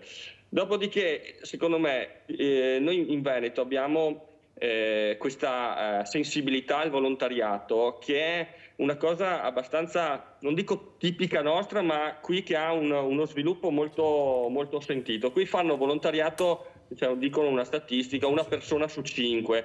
Quindi praticamente quasi in ogni famiglia o famiglia e mezza c'è uno che fa qualcosa per gli altri senza chiedere nulla e dedicandosi agli altri. Ecco, questa sensibilità che nasce da una cultura cristiana, da una formazione magari cattolica, dal fatto di aver fatto magari da giovane esperienze di volontariato magari nell'azione cattolica piuttosto che in altre associazioni, è un investimento che noi dobbiamo continuare a fare. Ecco perché secondo me sarebbe interessante che anche a livello regionale si spinga per una sorta di, non dico una piccola naia, ma una sorta di periodo di servizio civile su base volontaria che coinvolga tutti i giovani diciottenni, per fargli capire, uscire un po' di casa, perché noi abbiamo il problema, per esempio in Italia, che i giovani fino a 35 anni, il 60% vive ancora in famiglia. Quindi Bette, la interrompo un secondo, se no mi cade la linea, perché abbiamo Gianfranco Valeri da Cessalto, ma dopo le dico una cosa. Vai Gianfranco. Mirella. Buongiorno. Buongiorno ai suoi ospiti. Ringrazio particolarmente il consigliere che è venuto in televisione, e i politici dove parliamo noi non vengono quasi mai, sono sempre monouso, che praticamente non si espongono mai per parlare proprio con noi direttamente. Ecco, volevo dirle, sa la differenza, io ho 73 anni, sa la differenza di adesso a una volta? Una volta i partiti politici si addestavano quando avevamo ancora i pantaloncini corti e si portavano delle segreterie, lì si faceva politica, abbiamo fatto l'Italia in questo modo, dopo guerra, adesso praticamente sono tutti partiti personali, non abbiamo più diritto di voto, non abbiamo più niente. Hai capito il discorso? Non è che perché perché i partiti politici non si fanno in auto dicendo come mai la gente non va più a votare? Solo una volta i rappresentanti di lista, vedevano, c'erano tutti e si coinvolgeva, poi c'era una certa competizione tra un partito e l'altro per fare meglio, poi uno partecipava ai consigli comunali, nelle segreterie, facevano riunioni anche ogni settimana, qualsiasi problema, per qualsiasi cosa. Uno quando andava già in consiglio comunale era infarinato, sapeva cosa fare, quando poi andava in quel consiglio comunale sapeva cosa fare, quando andava una volta, poi le regioni sono state fatte dopo, poi una volta andava in Parlamento e uno sapeva come fare e come comportavano, e gli onorevoli erano presenti sulla zona, facevano addirittura delle riunioni presso ancora nelle stalle, una volta c'erano le stalle, anche nelle stalle venivano a parlare con noi e questa cosa è sparita. Ecco, questo consigliere. Poi una cosa le chiedo, in Veneto hanno fatto tante cose, è nata anche la Lega, e che effetto gli fa quando sente per televisione i veneti, non li vedo quasi mai sul Partito Nazionale, ha capito? Vedo Rinaldi e Dorigon, perché effetto gli fa lei quando sente parlare romanaccio così, e le vita. Ecco, buongiorno, grazie e buon lavoro. Io li ho invitati tutti e ve l'ho detto, senatori onorevoli, sono sempre impegnati. Ringrazio Bette che è qua, ringrazio i sindaci perché devo dire la verità, i sindaci sono sempre presenti e i senatori, senatore che vuol dire servo, ricordatevi, servo, senatore vuol dire, sono sempre impegnati, non so dove, non so quando, ma ce ne saranno anche impegnati, ma volete dire. E questo dimostra la voglia che c'è del cittadino di parlare col politico, l'avete sentito cosa ha detto? Per noi è importante parlarvi, ricordo che sono pagati da noi e che sono stati eletti anche dal popolo. Vorrei ricordare a questi senatori onorevoli che se la tirano così tanto, compresi i veneti. Prego Bet. Ma io ti ringrazio per gli inviti e quando mi inviti cerco sempre di essere. È vero. No, stavo facendo il discorso sui giovani, che secondo me potrebbe essere interessante studiare un modo per coinvolgerli nelle attività di volontariato con un servizio civile magari strutturato. Fermo Bette, qua arrivo. Allora, l'altro giorno che abbiamo fatto questa riunione importante con Zoom, con tantissime associazioni, il responsabile della Caritas di Treviso, Zanon, ha detto, Don Zanon, su 47 richieste che hanno fatto di servizio civile rivolti ai giovani per un servizio civile, hanno risposto in 17.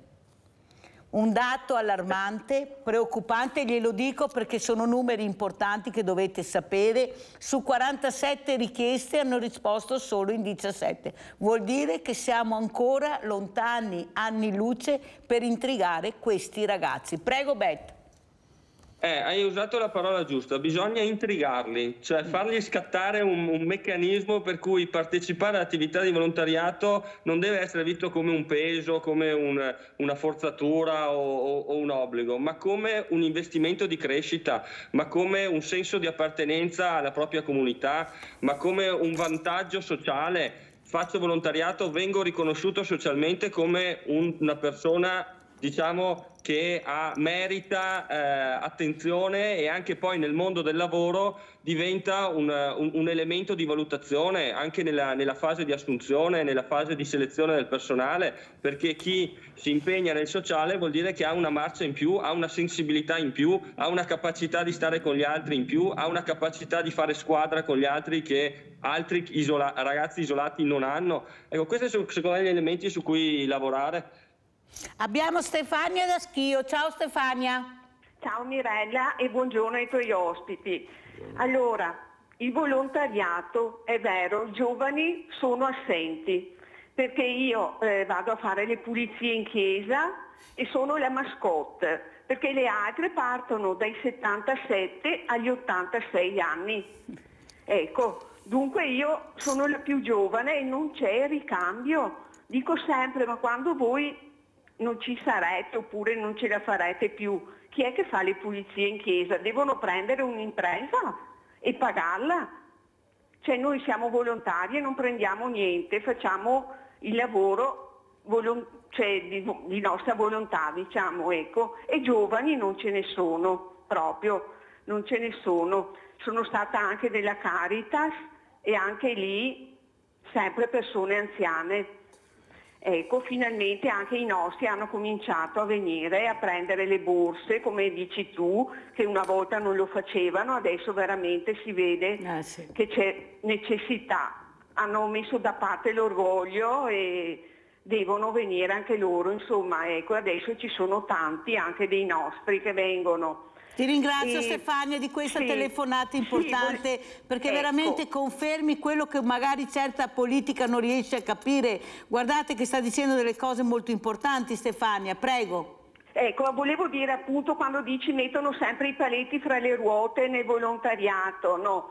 C'è stato il periodo del Covid, che noi andavamo in chiesa a fare le pulizie, arriva il sacerdote e fa: mi hanno mandato una circolare, diciamo, che io sono responsabile delle persone che entrano in chiesa a fare lavori e così, e dovete avere per forza il vaccino, altrimenti io non posso farvi entrare a fare lavori, a partecipare alle attività della chiesa.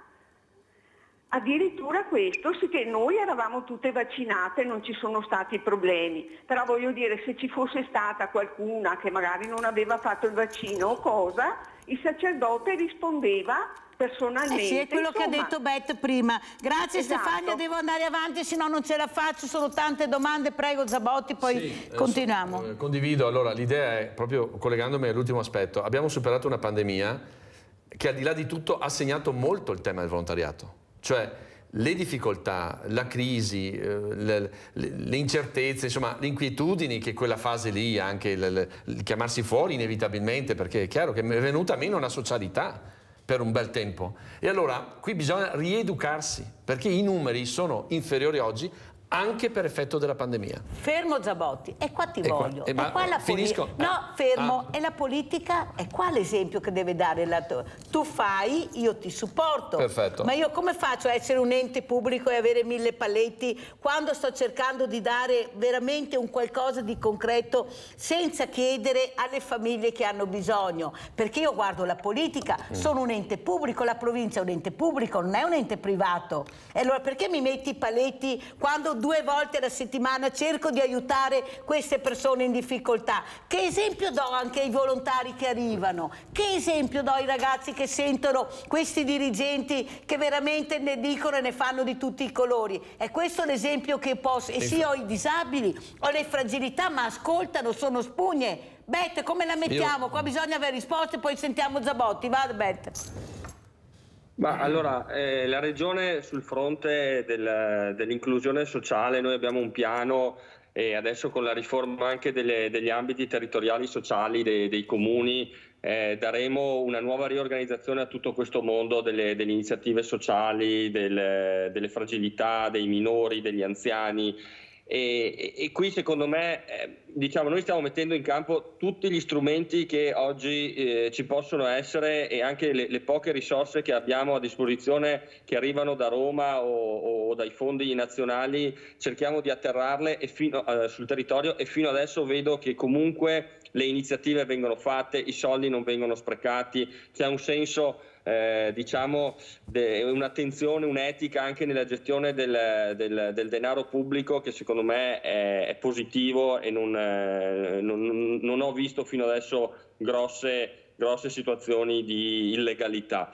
Diciamo che l'impegno e la sfida è costante, nel senso che le amministrazioni comunali, io vedo i sindaci sul fronte del volontariato, io penso che siano veramente i paladini del volontariato, perché quando ci sono manifestazioni, quando ci sono eventi, quando c'è da organizzare, le amministrazioni comunali sono sempre al fianco dei volontari, delle associazioni, quindi c'è un'attenzione, Mirella, che va riconosciuta alla politica e alla politica locale.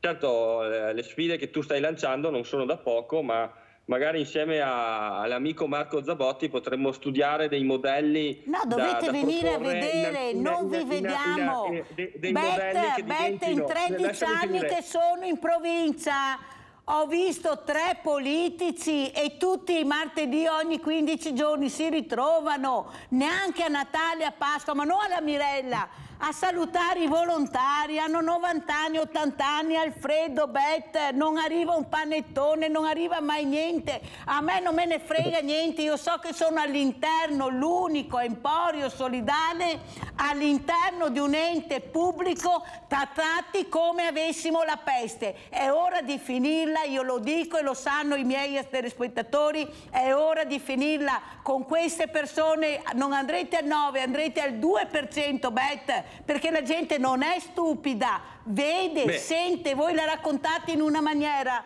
ma la realtà è un'altra, caro Bet, è un'altra la realtà, e questa Lega, la Lega, Liga Veneta, caro Bet. Zabotti. No, volevo finire una cosa. Ma se dopo mi sentiamo Zabotti. No, lo so, io ho detto le difficoltà che ci sono anche oggettive di questo tempo, no, del volontariato. Allora, adulti credibili, i giovani si muovono se c'è qualcuno che come dire, è un riferimento autorevole nelle comunità. Allora bisogna su questo che si faccia rete tra le persone che ci credono, che hanno voglia di spendersi, eccetera. Lo so, l'età avanza, bene, abbiamo bisogno di una società che invece di rottamare fa intergenerazionalità, perché oggi i giovani che vivono di presente eterno hanno bisogno di storia, di passato, di condividere anche con gli anziani. Questa è una roba educativa forte. Secondo, coinvolgere il volontariato che abbiamo dato per scontato, ahimè, Mirella, per lungo tempo, oggi è in una fase di trasformazione, perché stanno cambiando i connotati sociali, stanno cambiando le situazioni oggettive, le esigenze e le persone. Allora qua bisogna rimettere in moto un pensiero sul volontariato. L'altra cosa è la socialità, cioè noi drammaticamente abbiamo bisogno di socialità oggi, cioè quando parliamo dei giovani da coinvolgere e non da fare politiche per i giovani fatte dagli adulti, loro vanno inseriti dentro i processi, vanno resi protagonisti dentro le dinamiche sociali, i giovani, cioè chiamati per nome. Noi dobbiamo fare questo lavoro, perché c'è post pandemia un dato emergenziale che le statistiche ci dicono dell'assistenza sociale e sanitaria di questo paese, che ci sono giovani che hanno deciso di, come dire, di troncare i rapporti sociali, purtroppo, i disagi, le difficoltà che ci sono. Esatto, questa era la condizione sociale a cui lei faceva riferimento prima. Allora, su questo una grande alleanza ci vuole, evidentemente generazionale, delle realtà sociali, del volontario che si spende, insieme alle istituzioni, perché questa è questione di tutti. Ma se non hai il supporto, non vai da nessuna parte, Zabotti. Noi lo stiamo dicendo qua, e perché sappiamo che questo è quello. Io personalmente posso anche testimoniarlo, che nel mio territorio, oggi sono 4 anni di territorio UNESCO, su queste cose qua della cultura, della bellezza, eccetera, noi stiamo lavorando con questa idea di rete. E ma su la cultura e la bellezza sono i nostri giovani, perché ci sono, quando ci sono un'emergenza, e l'ultima è stata l'Emilia Romagna, chi è che è partito per prima? Chi è che abbiamo visto a spalare? I giovani. La migliore gioventù, chi è che protesta per l'ambiente? I giovani. O sbaglio, Bet? Questi giovani ci sono, ma come faccio a capire una Caritas che dice 47 richieste, solo in 17 hanno risposto? Perché non credono più. Però se andiamo nel mondo degli animali, come ho detto prima, ci sono. Se andiamo nell'ambiente, ci sono. Guardiamo le raccolte differenziate, guardiamo le emergenze, sono i primi a partire. Allora vuol dire che questo tipo di volontariato non è capito e non gli intriga. Abbiamo Sandra, se no mi cade la linea. Sandra da Padova, veloce Sandra, che andiamo avanti. Sì, è molto interessante quello, buongiorno agli ospiti. Ciao. È molto interessante quello che ho sentito, che continuo a sentire. Però io devo dire anche una cosa, c'è anche un menefreghismo sia nei giovani sia nelle persone mature, che non sono coinvolte in quello che è la società politica. Io sono un esempio che sento a varie persone di tutte le età. Cioè, non mi interessa perché il politico, quello lì, vuole solo la sedia. Non sanno neanche, scusa, chi è il Presidente della Repubblica, dico per assurdo. Allora, bisogna coinvolgerli sia nel volontariato, sia in una società che deve proprio riunire le persone. Cioè, io trovo che non parlano, loro pensano, non so se devo andare a ballare, se devo andare in discoteca, quanto vino devo prendere, perché ho sentito i discorsi anche di certi giovani.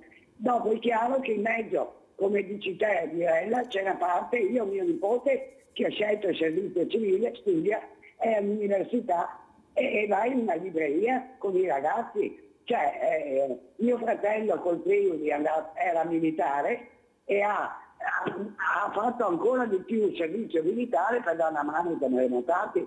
Cioè, voglio dire, ci sono dei giovani validi, però purtroppo bisogna coinvolgerli anche nella politica e invece non sanno niente. Loro o ti dicono che sei fascista, perché è anche quello, o ti dicono no, per carità sei razzista, ma no, bisogna ragionare nelle cose. Purtroppo ho visto che una parte, premetto, una parte c'è proprio un menefreghismo.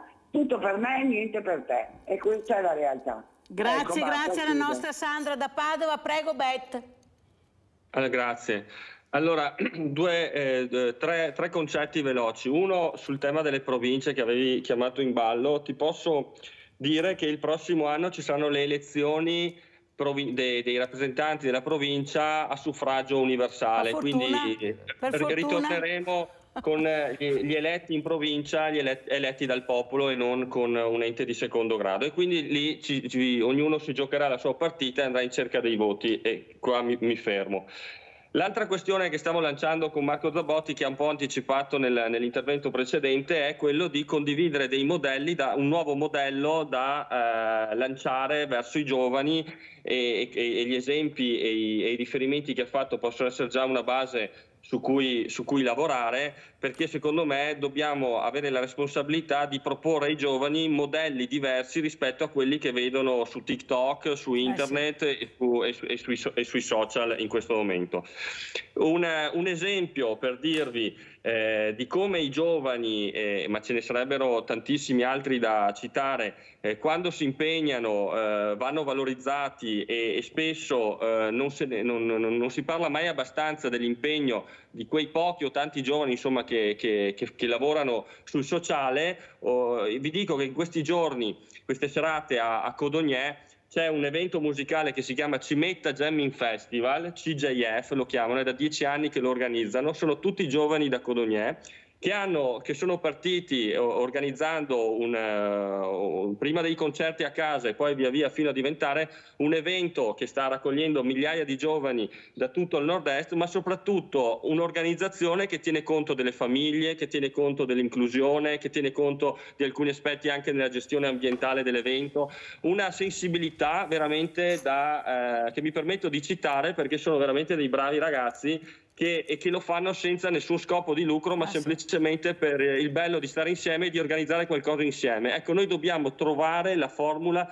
per riunire di nuovo i giovani a lavorare insieme e a sentirsi parte di un progetto complessivo della comunità. Allora glielo dico io come si fa, come ha fatto il sindaco Conte o i sindaci giovani, che non guarda la politica, guarda la persona che si pone davanti. E se la persona è credibile e la persona ha un buon progetto, glielo supporta. È un sindaco che è amato, che ha seminato bene nel territorio ed è stato riconfermato. Questo vuol dire la sensibilità. Lui non ha portato la politica, lui ha portato la sensibilità. Non è per sviolinarlo, ma per far capire che è un mondo di sindaci giovani veramente dove hai risposte. Sono diversi, non è la politica, sono le persone, le sindachesse che io ho anche ospiti, stanno governando bene, perché ripeto, guardano la persona, il cittadino, il servizio, è quello che fa male viene bocciato, perché dopo fortunatamente abbiamo ancora la possibilità di eleggerli o di mandarli a casa, e il cittadino è attento,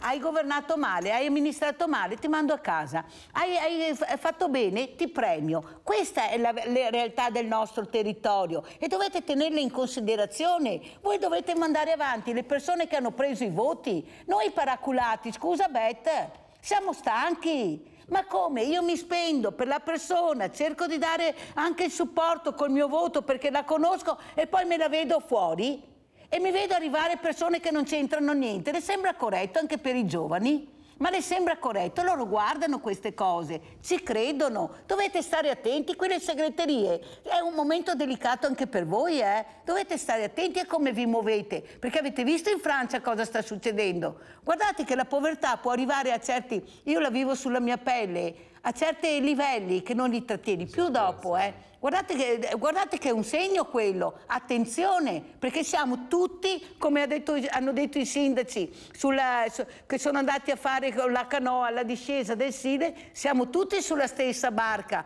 Attenzione a scherzare con le povertà, Bet. Prego. Prego, Zabotti. Volevo citare un altro buon esempio, no? Per dire che abbiamo bisogno anche di buone notizie, e le buone notizie vanno anche collegate e messe in rete, no? Sono i giovani. Noi, esatto.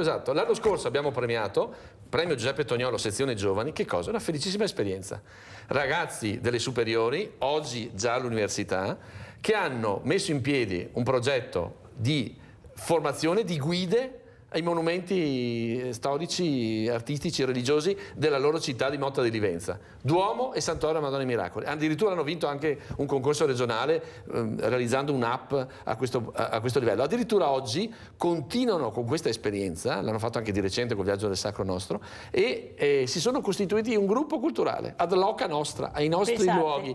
Come a dire, esattamente, coinvolti, messi nell'ottica, valorizzate le loro competenze e sensibilità, in questo modo anche un po' allontanati da sto digitale, in cui raccontano vite che non vivono, ecco, perché c'è anche questo aspetto, cioè vivono a volte forzatamente in dimensioni che non sono quelle concrete della vita di tutti i giorni, ma appunto con modelli culturali, di divertimento, intrattenimento, che nulla hanno a che spartire, no, col senso profondo della umanità. Ma Zabotti, io ho avuto una docente che ha avuto il coraggio di dire davanti alle telecamere: ma scusate, noi riempiamo i bambini da 1 a 10 anni di tutto e di più, tantissimo. Mi spiegate cosa offriamo dai 10 ai 20 anni? Me lo spiegate per cortesia? L'ha detto una docente davanti qui e davanti alle telecamere. Dobbiamo programmare. Io ho i centri estivi con la scuola del fumetto a Villa Margherita, Bet, lo sto facendo. E sto dando risposte a quei bambini che non avevano la possibilità di frequentare i centri estivi per vari motivi economici e anche di tempo. Io ho messo a disposizione i giovani che fanno questo a Villa Margherita, ci sono le fragilità, ci sono i colori diversi e tutti insieme sono là che fanno il centro estivo. Il più grande deve aiutare il più piccolo, deve insegnare, deve capire, ci sono le regole, ma perché i centri estivi devono essere tutti a pagamento? Ma dove è scritto che il centro estivo deve essere a pagamento? Quando abbiamo una montagna di persone che vorrebbero aiutare e non riusciamo ad andarli a prendere. Io nel mio piccolo sono riuscita a fare questo. I più grandi che non avevano la possibilità aiuteranno i più piccoli che non hanno la possibilità a fare il centro estivo, naturalmente con gli educatori. Non è che sono solo loro, certo, ma si può fare. Qui è una volontà, perché tutto a pagamento. E chi sono queste persone che fanno queste associazioni, che fanno questi centri estivi? Dov'è l'elenco di queste associazioni e il curricula di queste associazioni, visto che dobbiamo mettere tutti in sicurezza? Capisce Bet che ha molto lavoro da fare? Quello che le dice la Mirella è perché lo vivo sulla mia pelle e lo posso dire e ho la fortuna di dirglielo. Perché è così, dovete rivedere il tutto, il mondo del volontariato, del giovane, del bambino, va rivisto, Bet. Se no non intrigheremo più, lei usa ancora faremo. Noi abbiamo bisogno di risposte immediate. Noi non possiamo, abbiamo i volontari di 90-80 anni che non ce la fanno, ma tutte le associazioni sono prese così. Dovete dare risposte subito, siete al governo, accelerate per il territorio. Siamo 6.000 associazioni che vi stiamo aspettando, 6.000 associazioni Bet nel territorio, non una. Dateci qualche risposta positiva, cercate di togliere quello che non va bene e lasciate quello che funziona e supportatelo. Prego Bet. Ma allora, se vuoi vedere esempi di GREST o gestione su base volontaria dei servizi estivi, basta che vai in giro per i nostri comuni e non è che scopriamo l'acqua calda. Quello che tu stai raccontando è molto diffuso, è da anni che avviene. E la Regione e le amministrazioni comunali su questi fronti sono vicine a queste iniziative. Poi, se vogliamo andare nel dettaglio di tutte le iniziative e dei soldi che mettiamo a disposizione per il sociale, facciamo una puntata dedicata a questo. E magari Bet, ma sarei strafelice Bet, ma strafelice. Raccolgo subito l'invito. Allora, perfetto, magari adesso già fatto. Pochi minuti e poco devo anch'io lasciarvi perché ho un altro appuntamento, però un nuovo appuntamento su questo fronte lo colgo volentieri. Importantissimo, importantissimo. La cosa che sottolineo è che la responsabilità degli adulti è fondamentale per, come diceva Zabotti prima, per l'esempio, no? per incentivare e dare l'esempio. Quei premi che voi avete dato sui ragazzi di Motta nascono da un istituto Scarpa che ha al suo interno dei professori e dei docenti che hanno favorito, aiutato e incentivato e creato le condizioni perché questi giovani presentassero questi progetti di promozione del loro territorio e delle bellezze artistiche che altrimenti magari in altre scuole con altri professori e con meno sensibilità purtroppo non sono partiti. Quindi uno degli elementi, diciamo, chiave della partita è quello appunto che anche gli adulti abbiano la capacità di capire i giovani e di trovare il modo, il linguaggio per far attivare in loro quelle iniziative che poi basta lasciarli andare, i giovani vanno avanti da soli, però bisogna creargli il terreno fertile da cui partire. Siamo perfettamente d'accordo. L'ultima telefonata prima di andare in pubblicità, Renato da Chioggia. Ciao Renato.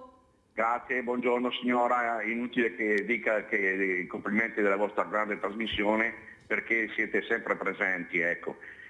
Ho visto prima inquadrato il signore, dietro aveva un bel leone alato, bellissimo quel quadro, stupendo, meraviglioso. I giovani vorrebbero lavorare, ma non essere sfruttati. Quando i giovani e anche le donne, e qui apro una parentesi proprio nella sua trasmissione, ci fosse un gruppo di donne che porta in piazza le donne venete, anzi italiane, per lo sfruttamento per andare in pensione a 67 anni, donna, mamma, casalinga e lavoratrice, 67 anni per andare in pensione, ma lei nella sua stupenda trasmissione non ha un gruppo di donne che hanno una certa presenza alle porte in piazza a protestare contro questa legge Fornero di donne a 67 anni. È un crimine contro le donne che poi lavorano in cooperative, sfruttate, orari per fare 4 ore, devono fare 12 ore di presenza per fare 4 ore di lavoro e lo sanno tutti, compreso i signori sindacati. E i giovani è un rimbalzo delle famiglie che non ce la fanno arrivare a fine mese perché magari il padre è in pensione, è a una pensione di miseria, la donna viene sfruttata e quando va a chiedere di lavorare nei vari ristoranti, alberghi, 2 ore in regola, 4 ore, ci siamo già capiti come, ha capito? E i giovani devono per forza arrangiarsi, ma lavorare sì, ma essere pagati. E poi viene fuori il discorso del volontariato. È tutta una giostra che gira intorno a questo discorso. Comunque, scusate il disturbo e buongiorno, grazie. Grazie Renato. Come ci saluta Betto? Ormai è finita l'ora, lei deve anche andare via, prego. No, io vi ringrazio dell'invito e raccolgo il nuovo invito per una mattinata magari dedicata al sociale e agli investimenti che la Regione sta facendo. E ti faccio i complimenti perché insomma sei sempre energica e vulcanica e continua così. Grazie Roberto Betto, veramente grazie. Cerco di portare avanti gli ultimi più che altro. Allora, come ci saluta Marco Zabotti? Con le nostre iniziative, no? Abbiamo parlato di cultura, di bellezza. Betto ha chiesto collaborazione, mi raccomando. Ma quello che nei ruoli in cui siamo, insomma, quello che nell'ottica del bene del territorio siamo ovviamente disponibili, siamo istituto diocesano in più, quindi assolutamente. No, dicevo che è un tempo molto bello, ecco, oggi ricordavo prima 4 anni della proclamazione del nostro territorio delle colline del Prosecco di Cornigliano e Valdobbiadene, territorio patrimonio dell'umanità UNESCO. Proprio domenica scorsa abbiamo iniziato con San Pietro di Feletto una rassegna di 12 concerti. Ci accompagneranno tutta l'estate, 12 concerti nelle chiese più belle del nostro territorio con l'associazione musicale Toti Dal Monte, Pieve Soligo. Ricordo che quest'anno sono 130 anni dalla nascita della grande soprano di Toti Dal Monte, quindi siamo dentro la città veneta della cultura, perché questi 29 comuni del territorio IPA e Terre Alte della Marca Trevigiana sono città veneta della cultura per tutto l'anno, quindi il nostro programma è dentro là e domenica saremo a Cison di Valmarino. Allora chiudiamo proprio questa parte di Sveglia Venti questa mattina con concerto in chiesa prima parte. Salutiamo anche Marco Zabotti, salutiamo ancora Roberto Betta, grazie, andiamo col concerto.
E vi presento altri due graditi ospiti. Abbiamo in presenza Valeria Zagolin, Presidente Commissione Pari Opportunità del Comune di Treviso.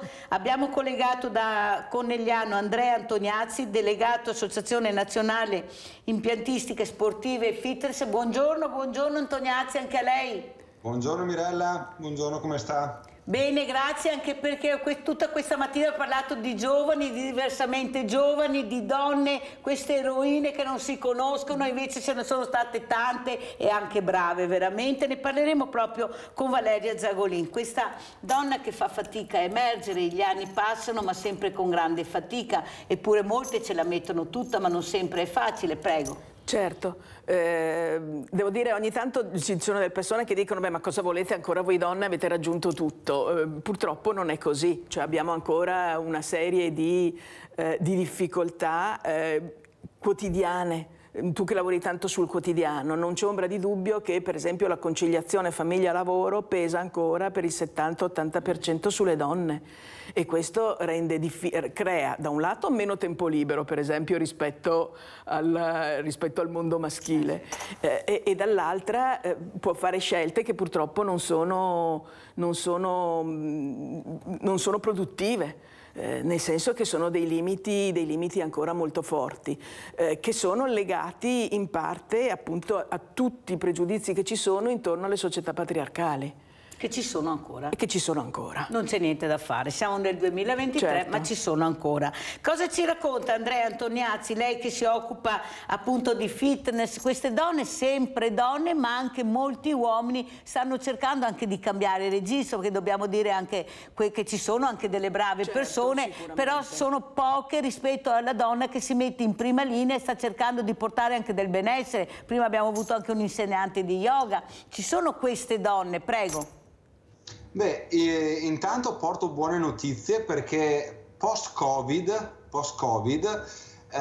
il pubblico femminile, devo dire, la sta facendo da padrone. Quindi nei centri fitness c'è un grandissimo ritorno del pubblico femminile.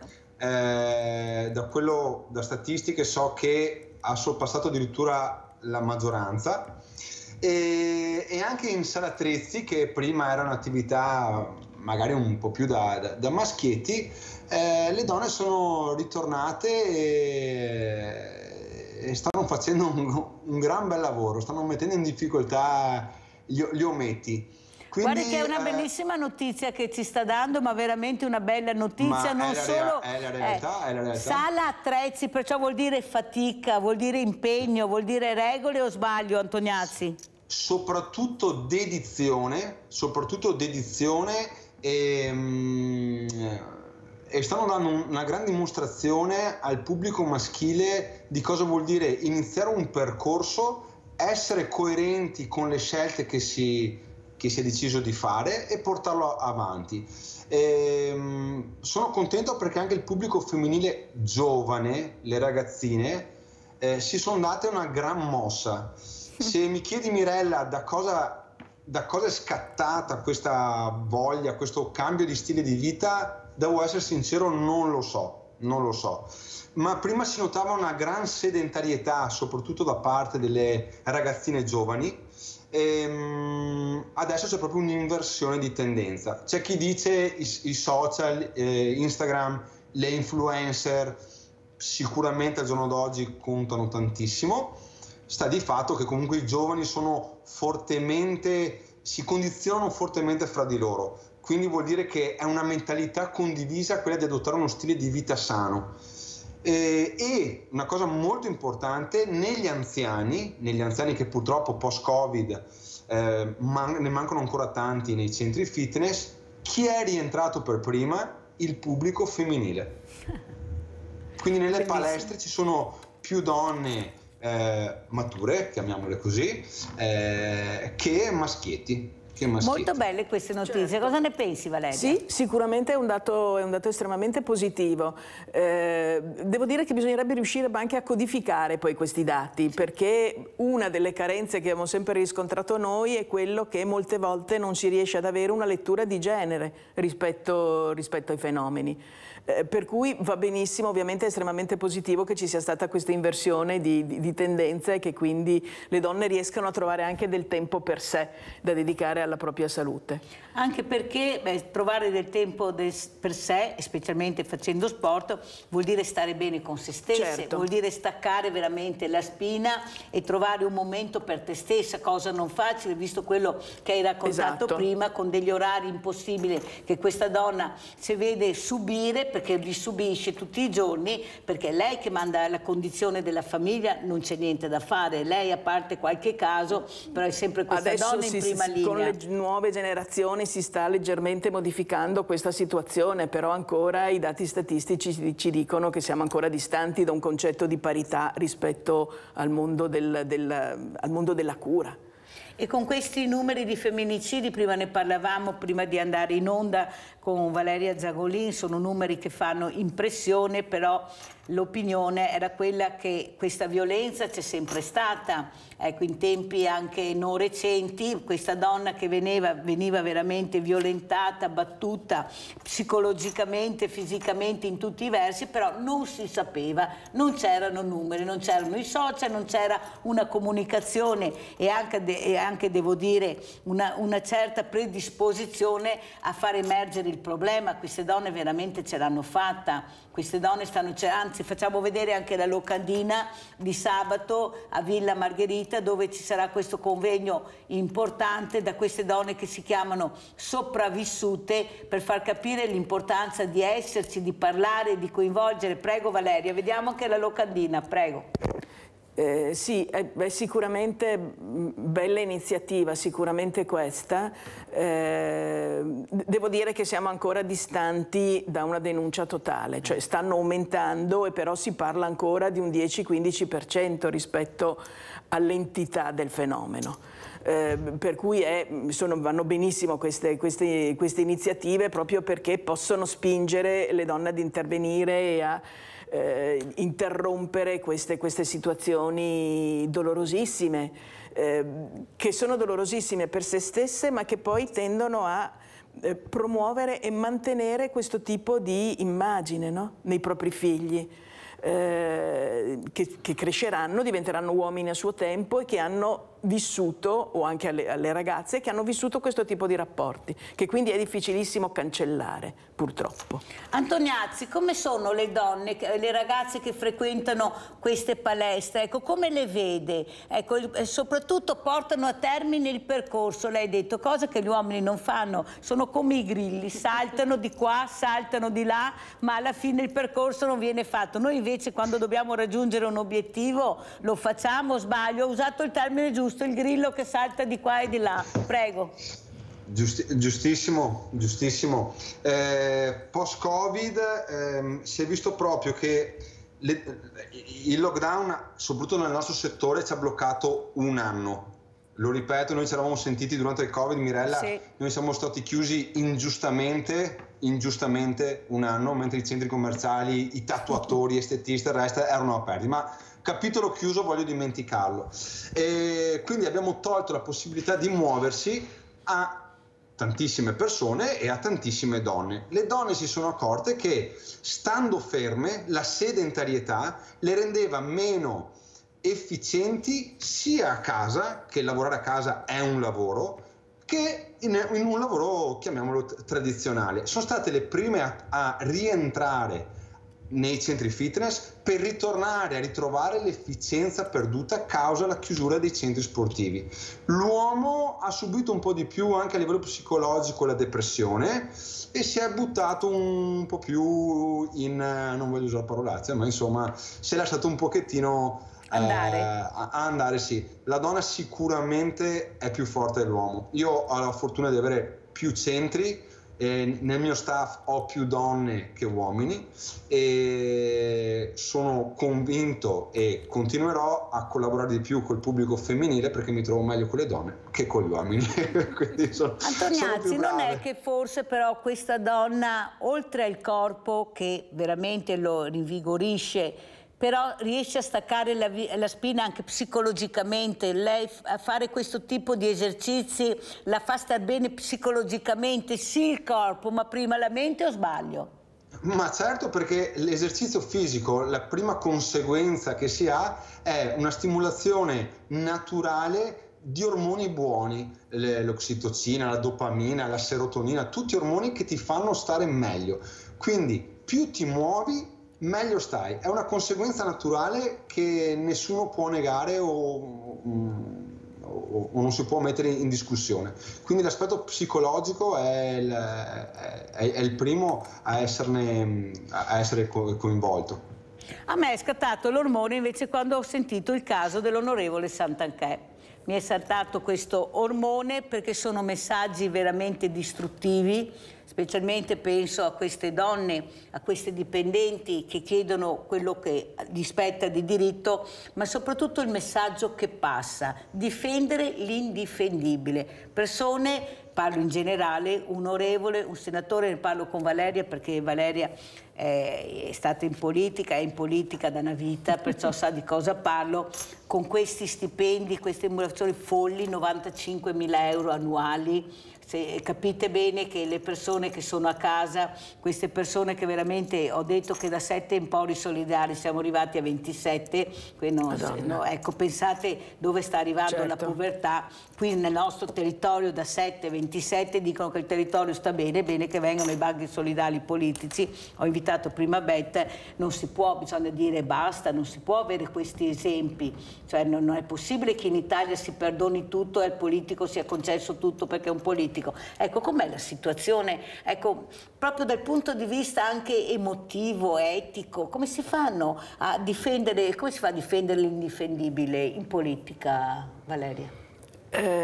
Allora, io non faccio più politica partitica. Però l'hai fatta e sai come funziona. Però l'ho fatta in altri tempi, sì, quando c'erano anche altre indennità, devo dire, sì, per essere sincera. E quindi c'erano, da questo punto di vista, c'erano meno... C'era uno stipendio, diciamo, sì, dai, esatto, uno stipendio certo, normale. Sì, non c'è ombra di dubbio, non erano arrivati a questi livelli sicuramente. E quindi qui è un problema un po' un problema di etica, è un problema di etica e di responsabilità personale, per cui vedano, cioè, voglio dire. Sì, ma questa persona in Parlamento, è un Parlamento dove tu ascolti, parli, dove veramente tramite l'informazione si vede dappertutto, si fa sentire certe cose e dire che va tutto bene, che bisogna essere garantisti. Ecco, Antoniazzi, lei che lavora, cioè le persone che lavorano, che faticano, a sentire questi numeri, questi esempi, ecco, cosa fa pensare? Perché lei ha donne e uomini che lavorano. Io prima ho citato una frase che ho sentito, uno ha detto, ma come si fa a lavorare e rimanere sempre poveri? Me lo vogliono spiegare? Come si fa a lavorare e rimanere poveri? Prego, Antoniazzi. Beh, sicuramente crea un grandissimo disagio e non è sicuramente un bel esempio. Un politico dovrebbe essere il primo a dar l'esempio. Nello sport si segue chi ti dà un esempio corretto, migliore, che ti aiuta a migliorare. Non mi pare ci siano tanti politici, soprattutto ai vertici alti, quelli più esposti, che facciano questo, insomma. Quindi è demotivante, quindi la penso come lei. È demotivante, ecco, politicamente i giovani non ci sono, si avvicinano poco alla politica, ma se gli esempi sono questi, tutti quelli che abbiamo visto nel passato, proprio su un Parlamento dove dovrebbe governare l'etica, il rispetto, la disciplina, certo, le regole, ne vediamo di tutti i colori e dopo per forza i giovani che sono spugne, però capiscono perché sono intelligenti, sono creative e intelligenti, dicono ma chi me lo fa fare, che ce la godano e che se la facciano. Prego Valeria Zagolini. Voglio dire, su questo c'è sicuramente un problema di distacco dal voto, l'abbiamo anche visto nelle ultime situazioni, anche se devo dire che Paolo Feltrin ci ha dato una serie di interpretazioni sulla diminuzione di percentuale di votanti, che non sono tutte motivate da distacco di per sé dalla politica, ma che sono motivate anche dal forte aumento di iscritti all'estero, per esempio, che sicuramente per le amministrative non vengono a votare, e dal problema che la popolazione sta molto invecchiando e che quindi venuto meno il diritto dovere di andare al voto, sono aumentate anche le situazioni di viaggio, di assenze, di cose, per cui non tutto in realtà è motivato, come potrebbe sembrare, da un distacco dalla politica. Sicuramente c'è un problema generazionale. Io lo ricordo sempre ridendo che quando organizziamo manifestazioni sulle donne eccetera in piazza, grosso modo ci sono quelle della mia età. Forse non va bene, è un problema forse anche comunicativo nostro, ma sicuramente nelle generazioni dopo di noi il senso di partecipazione è molto calato. Eppure questi giovani li vediamo, si parlava anche prima con gli altri ospiti, nel mondo del volontariato poco, però se tu vai nel mondo degli animali, vai nell'ambiente, certo, questi giovani ci sono, e parlo di ragazzi e ragazze, vuol dire che questo tipo che offriamo di volontariato non gli intriga, non lo conoscono, non sanno, mentre si fidano di più di un altro mondo, e il grido di allarme è quello dell'ambiente, ad esempio, sono molto vicini, molto toccati dall'ambiente. Sebastiano da Abano, vai Sebastiano. Buongiorno signora Milena. Buongiorno. Buongiorno.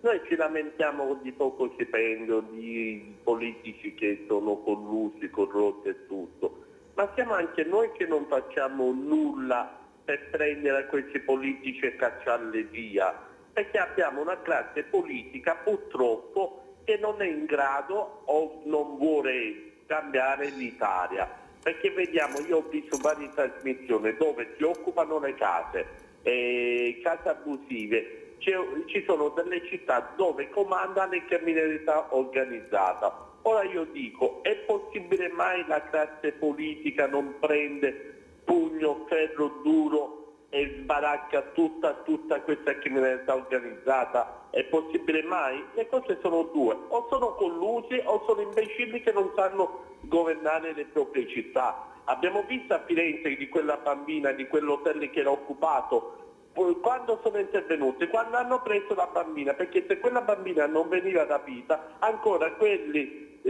personaggi erano tutti là, che si affittano le case, cioè gli hotel, occupano le cose private e lo Stato non fa nulla. Ripeto, se quella bambina di Firenze non veniva rapita, ancora lì non facevano nulla. Il sindaco di Firenze dov'era? Dove era il sindaco? Dove erano i servizi sociali? È possibile mai che noi siamo occupati delle abitazioni e la politica non fa niente? Ma scusate, tu mi occupi la casa mia e io non posso fare niente, ma stiamo dando i numeri, dicono hanno le mani legate, ma chi l'ha fatto queste leggi? L'hanno fatte loro, possono cambiare se vogliono le regole, è che non lo vogliono, non sono incapaci di lavorare, signora Mirella. Mi scusi per lo sfogo e buongiorno. Grazie Sebastiano. Sentiamo Valeria Zagolin cosa dice, come commenta questa telefonata. Bisogna sempre vedere le cose dai vari punti di vista, nel senso che governare è complicato, indubbiamente. Per cui devo dire che ho letto poco anche sulla situazione di Firenze, quindi ho visto che avevano rapito la bambina, ma non ho approfondito l'argomento. Devo dire che c'è sempre questo grosso problema tra esigenze sociali, capacità economiche, eccetera. Cioè, io voglio citare il caso di Treviso, dove giustamente lo IACP sfratta le persone che non hanno pagato, e però il comune una casa gliela deve trovare da un'altra parte. Voglio dire, è il gatto che si morde la coda. Sì, cioè nel senso che se tu hai minori, cioè, voglio dire, non puoi mica lasciare le persone sulla strada. Per cui riflettiamoci, perché comunque ci sono anche rispetto a questi, per carità, ci può essere una responsabilità di mancati controlli, ma poi c'è anche il fatto di creare una forma in qualche modo di convivenza, cioè nel senso di non sfrattare comunque persone alle quali poi devi trovare una casa che non sei in grado di trovare, cioè è un problema complicato, ecco. Allora, visto che parliamo di affitti, andiamo proprio a Padova, andiamo a vedere questo servizio Affitti Impossibili.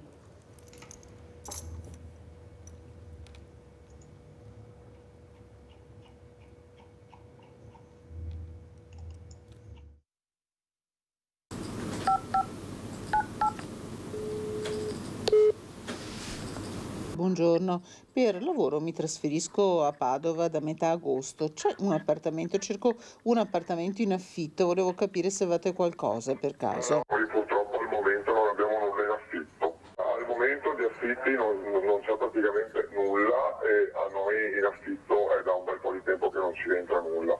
Qualche ora in redazione al telefono, ecco il risultato di una decina di chiamate da alcune agenzie immobiliari del centro di Padova. Appartamenti in affitto non ce ne sono neppure, come chiedevamo, a partire da settembre. Avete qualcosa? Non ne abbiamo, no. Ci sarà qualche disponibilità secondo lei? Più avanti non lo so, adesso dopo le vacanze se ne arriva qualcuno. Noi signora però seguiamo solo i casi degli universitari perché facciamo solo contratti per studenti universitari, non abbiamo disponibilità per lavoratori. I pochi appartamenti offerti, alcuni non ancora nelle disponibilità delle agenzie, presentano prezzi molto alti. La prima proposta arriva da fuori città. Lontana. Sì? Quarto d'ora dal centro e appunto un quadrilocale 90 metri quadrati viene 900 euro senza spese condominiali e l'utenza autonoma. Se no abbiamo delle soluzioni in centro storico. In centro città il primo appartamento che potrebbe fare al caso nostro non è ancora libero ed è senza posto auto se non in un parcheggio a pagamento. Potremmo esserci 700 però non lo so. Più le spese condominiali o senza? Più le spese condominiali. Risulta un po' come sai tipo una bellissima stanza d'albergo in un qualche modo. Una seconda proposta a prezzo concorrenziale pone una serie di vincoli per iniziare la trattativa. La persona deve essere dipendente, che poi può anche essere licenziato, ma la proprietà vuole così. A giro di una settimana va via 700. Più spese condominiali? Sì, 90 euro di spese condominiali. Un solo altro appartamento è libero da subito nel centro della città, 1.100 euro al mese più 100 euro di spese condominiali, con contratto da sottoscrivere 6 più 6 anni. Altri liberi da settembre a prezzi simili, tutti sui 60 metri quadrati. Le vetrine online, se possibile, danno ritratti anche peggiori, con monolocali che partono da 500 euro e spese condominiali mensili che difficilmente scendono sotto i 200. Una ricerca, la nostra, che si conclude in modo desolante. Una fotografia in cui le agenzie immobiliari sono semplici attori di quella che rischia di diventare, se non lo è già, una vera emergenza sociale. Allora Antoniazzi, impianti sportivi, affitti, ha sentito cifre da capogiro, ma come può reggere il Paese in queste condizioni? Anche perché l'attività produttiva è quella più penalizzata, quello che lavora paga e non ha servizi. Cosa ci dice in base agli affitti lei? Le dico che con l'inflazione che c'è adesso, almeno nei miei impianti, ci hanno applicato il 100% di rivalutazione Istat, cioè l'11,5%. Dopo 2 anni, uno di chiusura e il 2021 orribile post-Covid, stavamo iniziando a vedere un po' di luce e arriva anche sta batosta, oltre a tutto il discorso delle bollette e rincaro energetico. Quindi riguarda anche gli impianti sportivi questo, non c'è stata nessuna tutela per mantenere degli affitti equi, ragionevoli, visto anche quello che c'è stato. Ma non è che stanno colpendo proprio quel mondo che invece dovrebbe essere supportato, perché noi diciamo ai ragazzi fate sport, il sport salva la vita, lo sport è regole, e poi ci troviamo in queste condizioni. Cosa chiederebbe lei alla politica, Antoniazzi? Di partire dal basso, dai bambini. Ormai gli adulti non si fa niente, Mirella, non si fa niente. Dobbiamo educare, iniettare cultura dello stile di vita sano e del corretto stile di vita dei bambini, aumentare di più le ore nelle scuole di ginnastica, un'ora a settimana, tempo di spostarsi dall'aula, andare nella palestra, cambiarsi e ritornare in aula, passano un quarto d'ora, un altro quarto d'ora, fanno mezz'ora di ginnastica a settimana. Come possiamo educarli, abituarli a muoversi? Noi siamo nati per muoverci e a scuola insegniamo a stare seduti. Parte tutto da là, quindi deve partire dalle scuole dei piccoli. Vediamo anche le pari opportunità, vediamo il servizio, poi commentiamo sia quello che ha detto Antoniazzi che il servizio con Valeria Zaccolin, che è Presidente pari opportunità del Comune di Treviso. 40 anni di pari opportunità nel nostro territorio. È questo il titolo della mostra che sarà inaugurata venerdì 5 maggio alle 18 a Bassano, nella chiesa dell'Annunziata, a cura del gruppo 8 marzo. La mostra ripercorre i 40 anni delle nostre attività, quello che abbiamo fatto e quello che lasciamo in eredità a questi ragazzi, sperando che la possano raccogliere e risolvere problemi che noi non siamo riusciti a risolvere. Ma gli appuntamenti non finiscono qui. Sabato 13 maggio ci sarà un convegno al Museo Civico nella Sala Chilesotti. E parteciperanno anche una 60 di studenti delle scuole superiori di Bassano, perché quello che ci interessa veramente è capire come cammineranno da adesso in avanti le pari opportunità.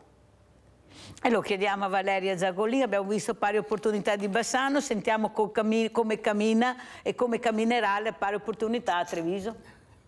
Beh, anche noi devo dire che stiamo concludendo il nostro periodo, nel senso che con il rinnovo dell'amministrazione adesso partiranno i bandi per la richiesta di nuovi nominativi e quindi si parlava con l'assessore, con Gloria Tessarolo, presumibilmente fine settembre, inizio ottobre ci sarà la nuova commissione pari opportunità.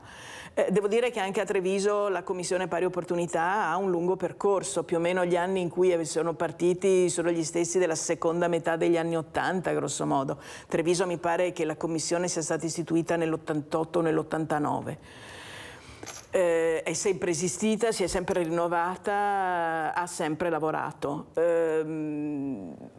Teniamo conto che la Commissione Pari Opportunità non sono degli sportelli, sono dei momenti di elaborazione culturale, di sostegno e di proposta alle amministrazioni comunali di interventi da effettuare su questi temi.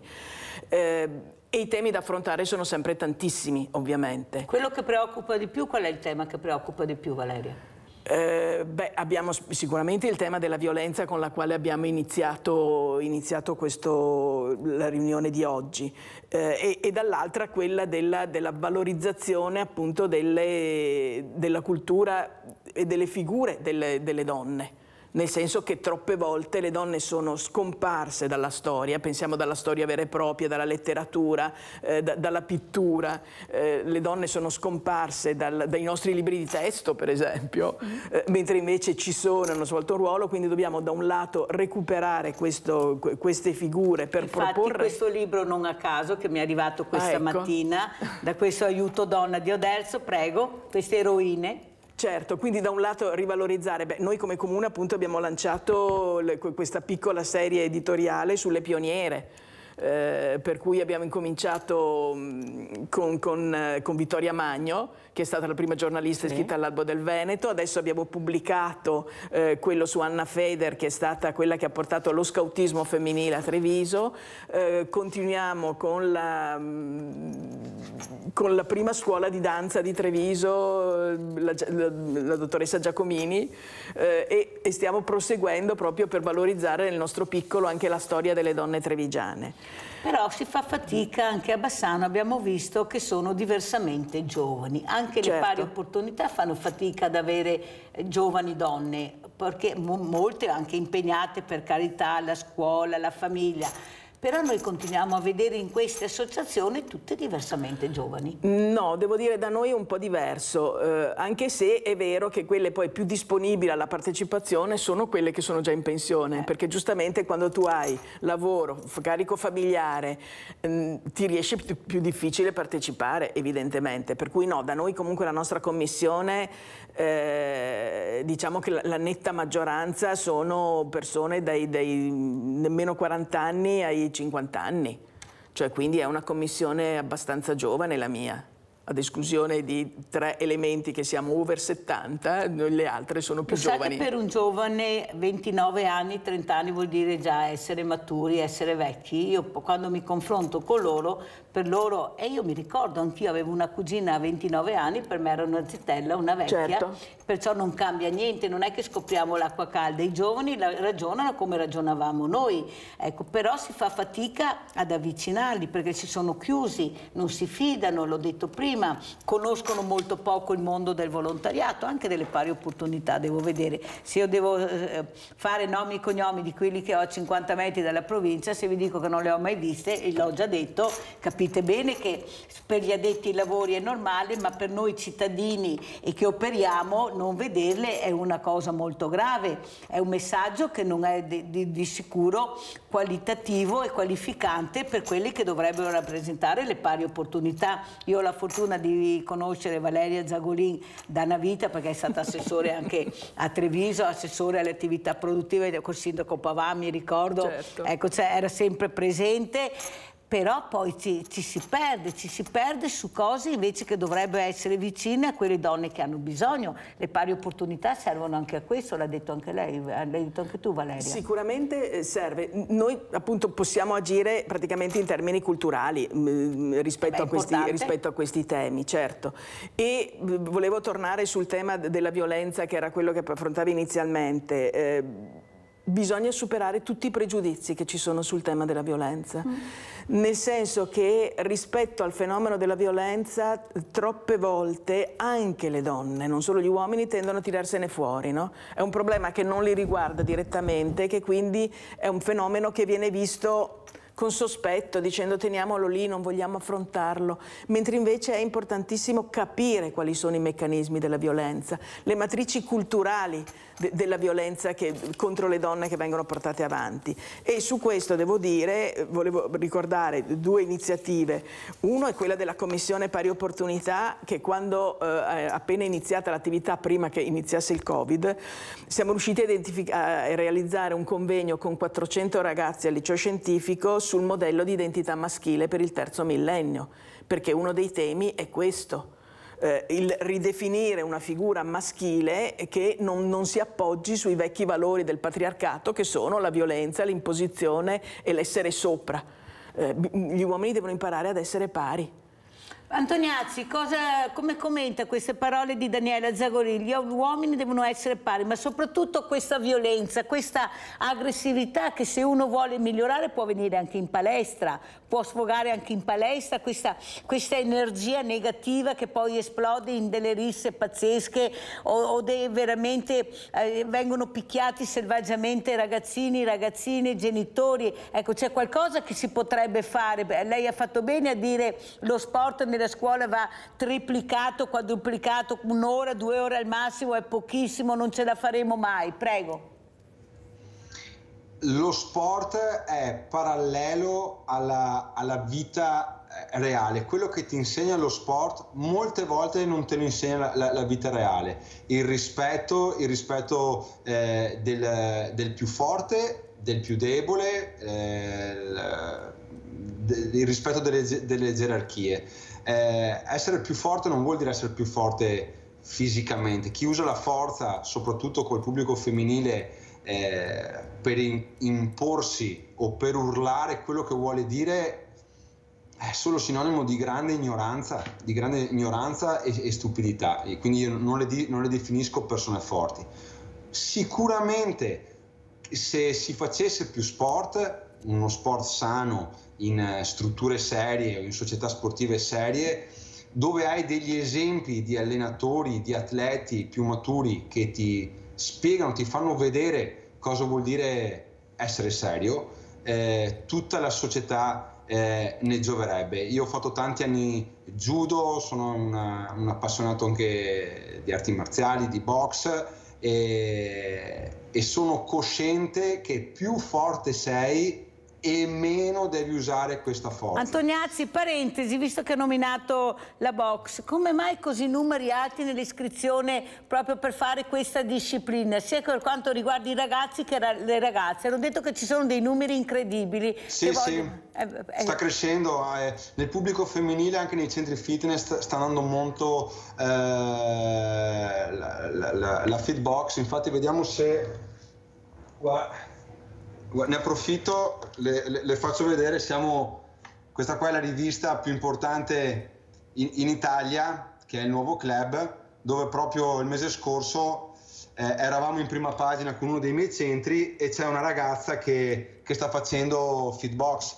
Quindi hai detto correttamente. Ma secondo lei, Antoniazzi, è perché hanno paura, hanno piacere di imparare a difendersi, vogliono fare questo, oppure è una disciplina che intriga di più? No, adesso è una questione di moda spinta dai social. Sinceramente non è collegata a un discorso di sicurezza o di autodifesa. Sono sincero, è un'attività che in questo momento sta andando di moda, perché dietro comunque c'è un gran bel allenamento, magari un pochettino meno noioso rispetto a una classica sala attrezzi, e quindi è un'attività che sta andando di moda adesso. Ecco, ha detto giusto, è qualcosa che veramente li intriga, come io uso questa parola perché è l'unica parola che ho trovato per cercare di far capire che la noia regna sovrana. Questa è la verità. Prego, Valeria Zagolin. Sì, riprendo il discorso sulla violenza, perché l'altra iniziativa che ha fatto sempre la Commissione Pari Opportunità è stata quella invece delle iniziative in 25 per il 25, per cui per il 25 novembre abbiamo coinvolto 25 uomini rappresentativi della città, dal mondo politico al mondo sportivo, al mondo culturale, al mondo professionale, invitandoli ad esprimere un loro giudizio contro la violenza, proprio perché il nodo, sicuramente se c'è comunque ancora il problema di riuscire a far emergere e a dar soluzioni alle donne che subiscono violenza, l'altro fatto invece è quella che bisogna riuscire a cambiare la cultura maschile. E bisognerà continuare a parlarne, ecco, appunto anche con questi convegni, con queste mostre fotografiche, ecco, con questo interfacciarsi tra persone, perché qui la violenza non ha solo l'aspetto femminile o maschile, ha l'aspetto della persona, è alle persone che dobbiamo parlare, questi giovani che sembra siano una montagna, tutti veramente terribili, invece non è vero o sbaglio, Antoniazzi? Sono anche dei bravi ragazzi e delle brave ragazze? Sono bravissimi ragazzi, fortemente condizionabili. Sono bravissimi ragazzi, deboli come tutti i ragazzi giovani e troppo in balia di questo, che ti fa vedere una realtà che non è una realtà. Sono tutti collegati nei social ma disconnessi dalla realtà vera. Questo è un ruolo anche importante, ecco, la cultura può anche arrivare a questi ragazzi e a questi ragazzi. Io ringrazio tantissimo Andrea Antoniazzi, Associazione Nazionale Impianti Sport e Fitness, ringrazio Valeria Zagolin, Presidente Commissione Pari Opportunità del Comune di Treviso. Grazie, la posta di Mirella. Grazie a voi, grazie Mirella, buona giornata. Ciao.